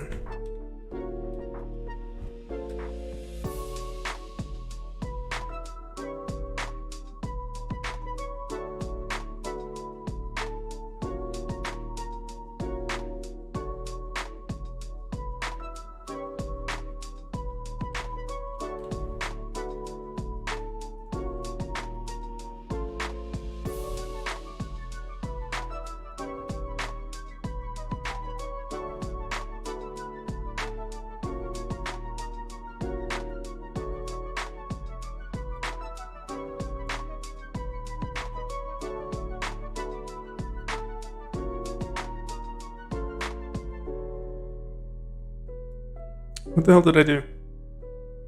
We messed up here again. Oh, okay. So I have to erase it from that side. Wait.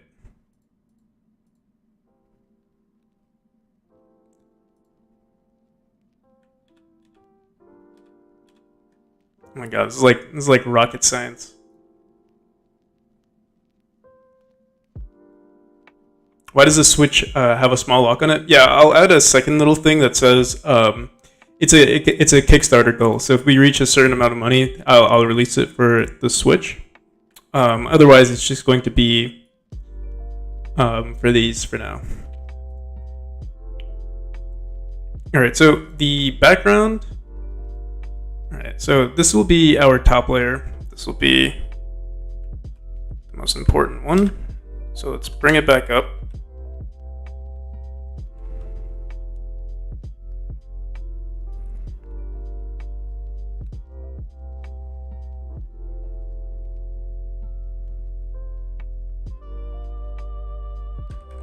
So something like that. The bottom layer we need to erase.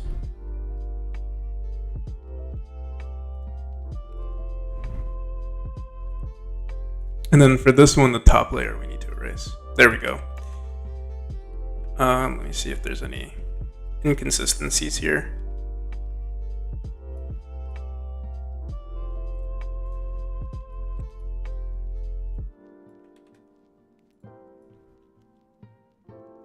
Oops.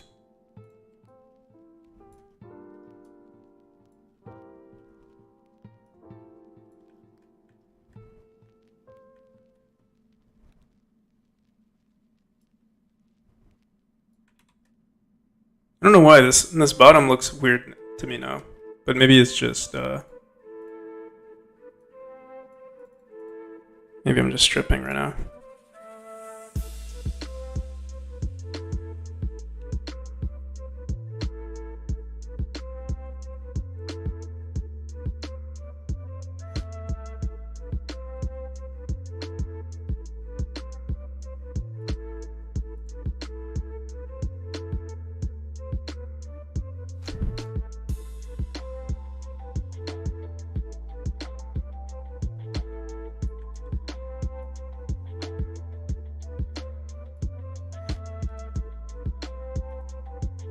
Does the original look like this too?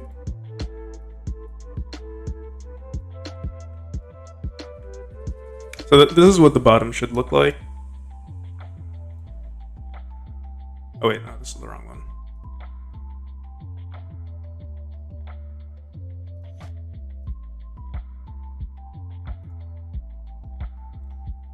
This is the original. Yeah, why does it look... It looks different now.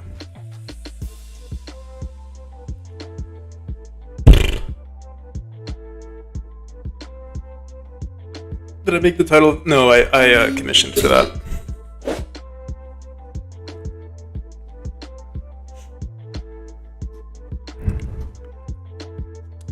Alright.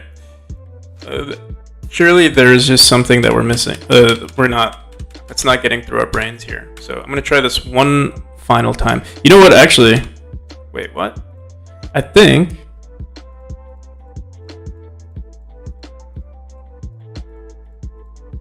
Yeah, they weren't they weren't pasted on top of each other correctly. So let me try to get the original. The original was... You know, this might have been handmade. All right, let's just open it up again. Table background. Oh, this one I made. Background one.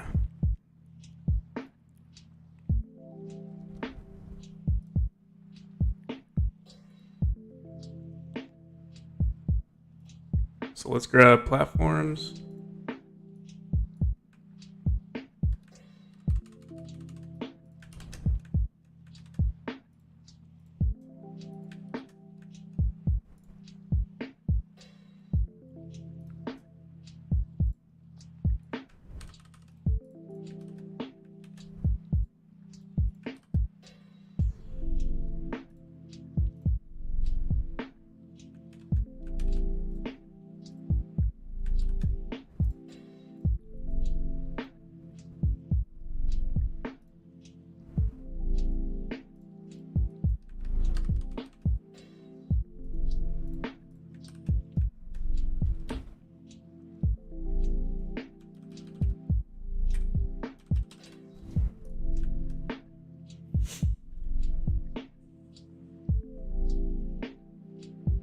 You could compile the game to the LG smartphone, smart TV. Yeah, I think I saw someone do that before.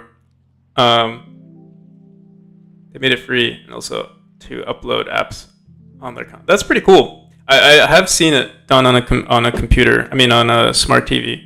I've never explored it though.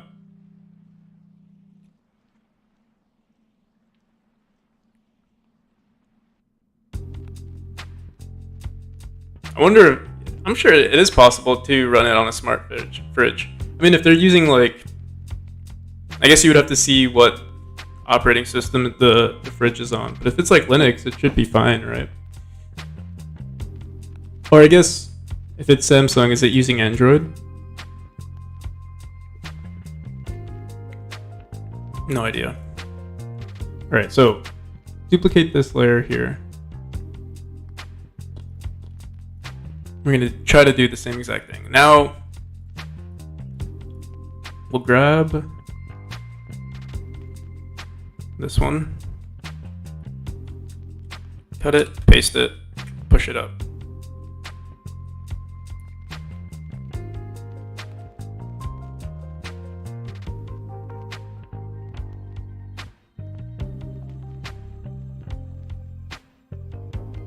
To something like, it should be good enough. Now we go to this one, erase the bottom.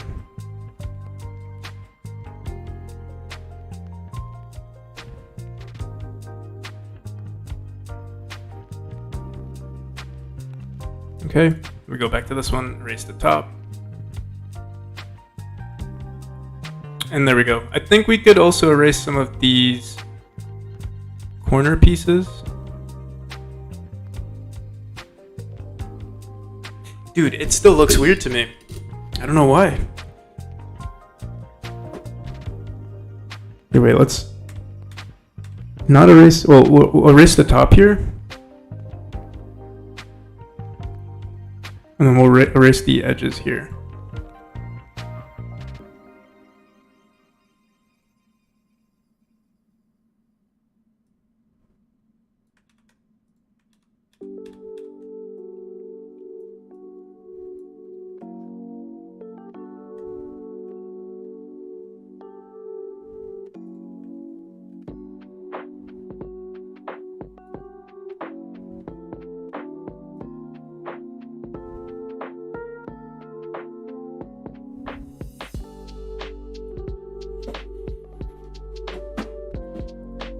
So we can try something like that.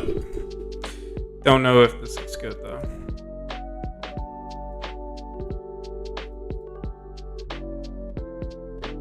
Oh, and we messed up here.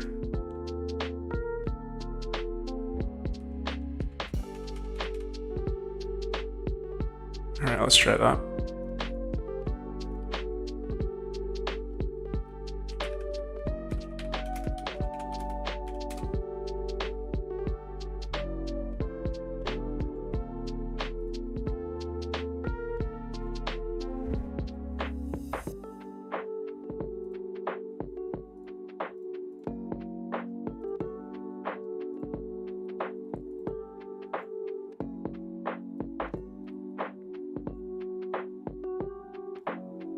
We have to fix the size of the image, but yeah, we're just testing stuff out.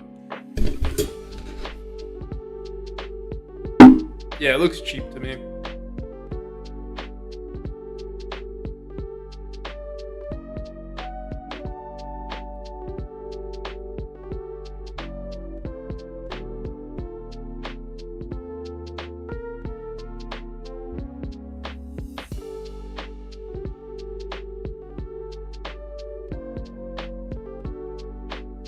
The chart itself doesn't look terrible, or like how it's structured doesn't look terrible. So I think maybe I'll send over, like, once I'm done with all of these images, maybe I'll just ask Danius to like do his magic on the background to make sure they all fit.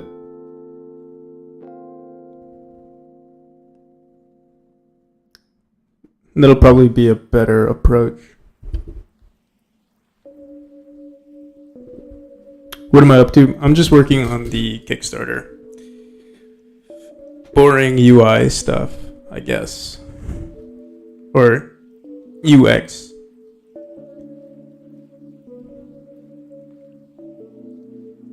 Oh, we didn't erase this little piece right here.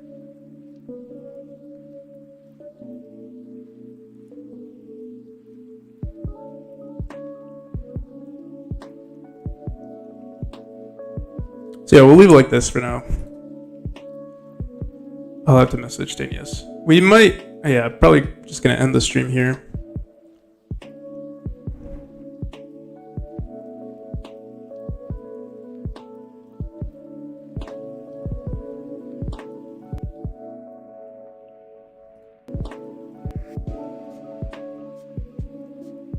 Yeah.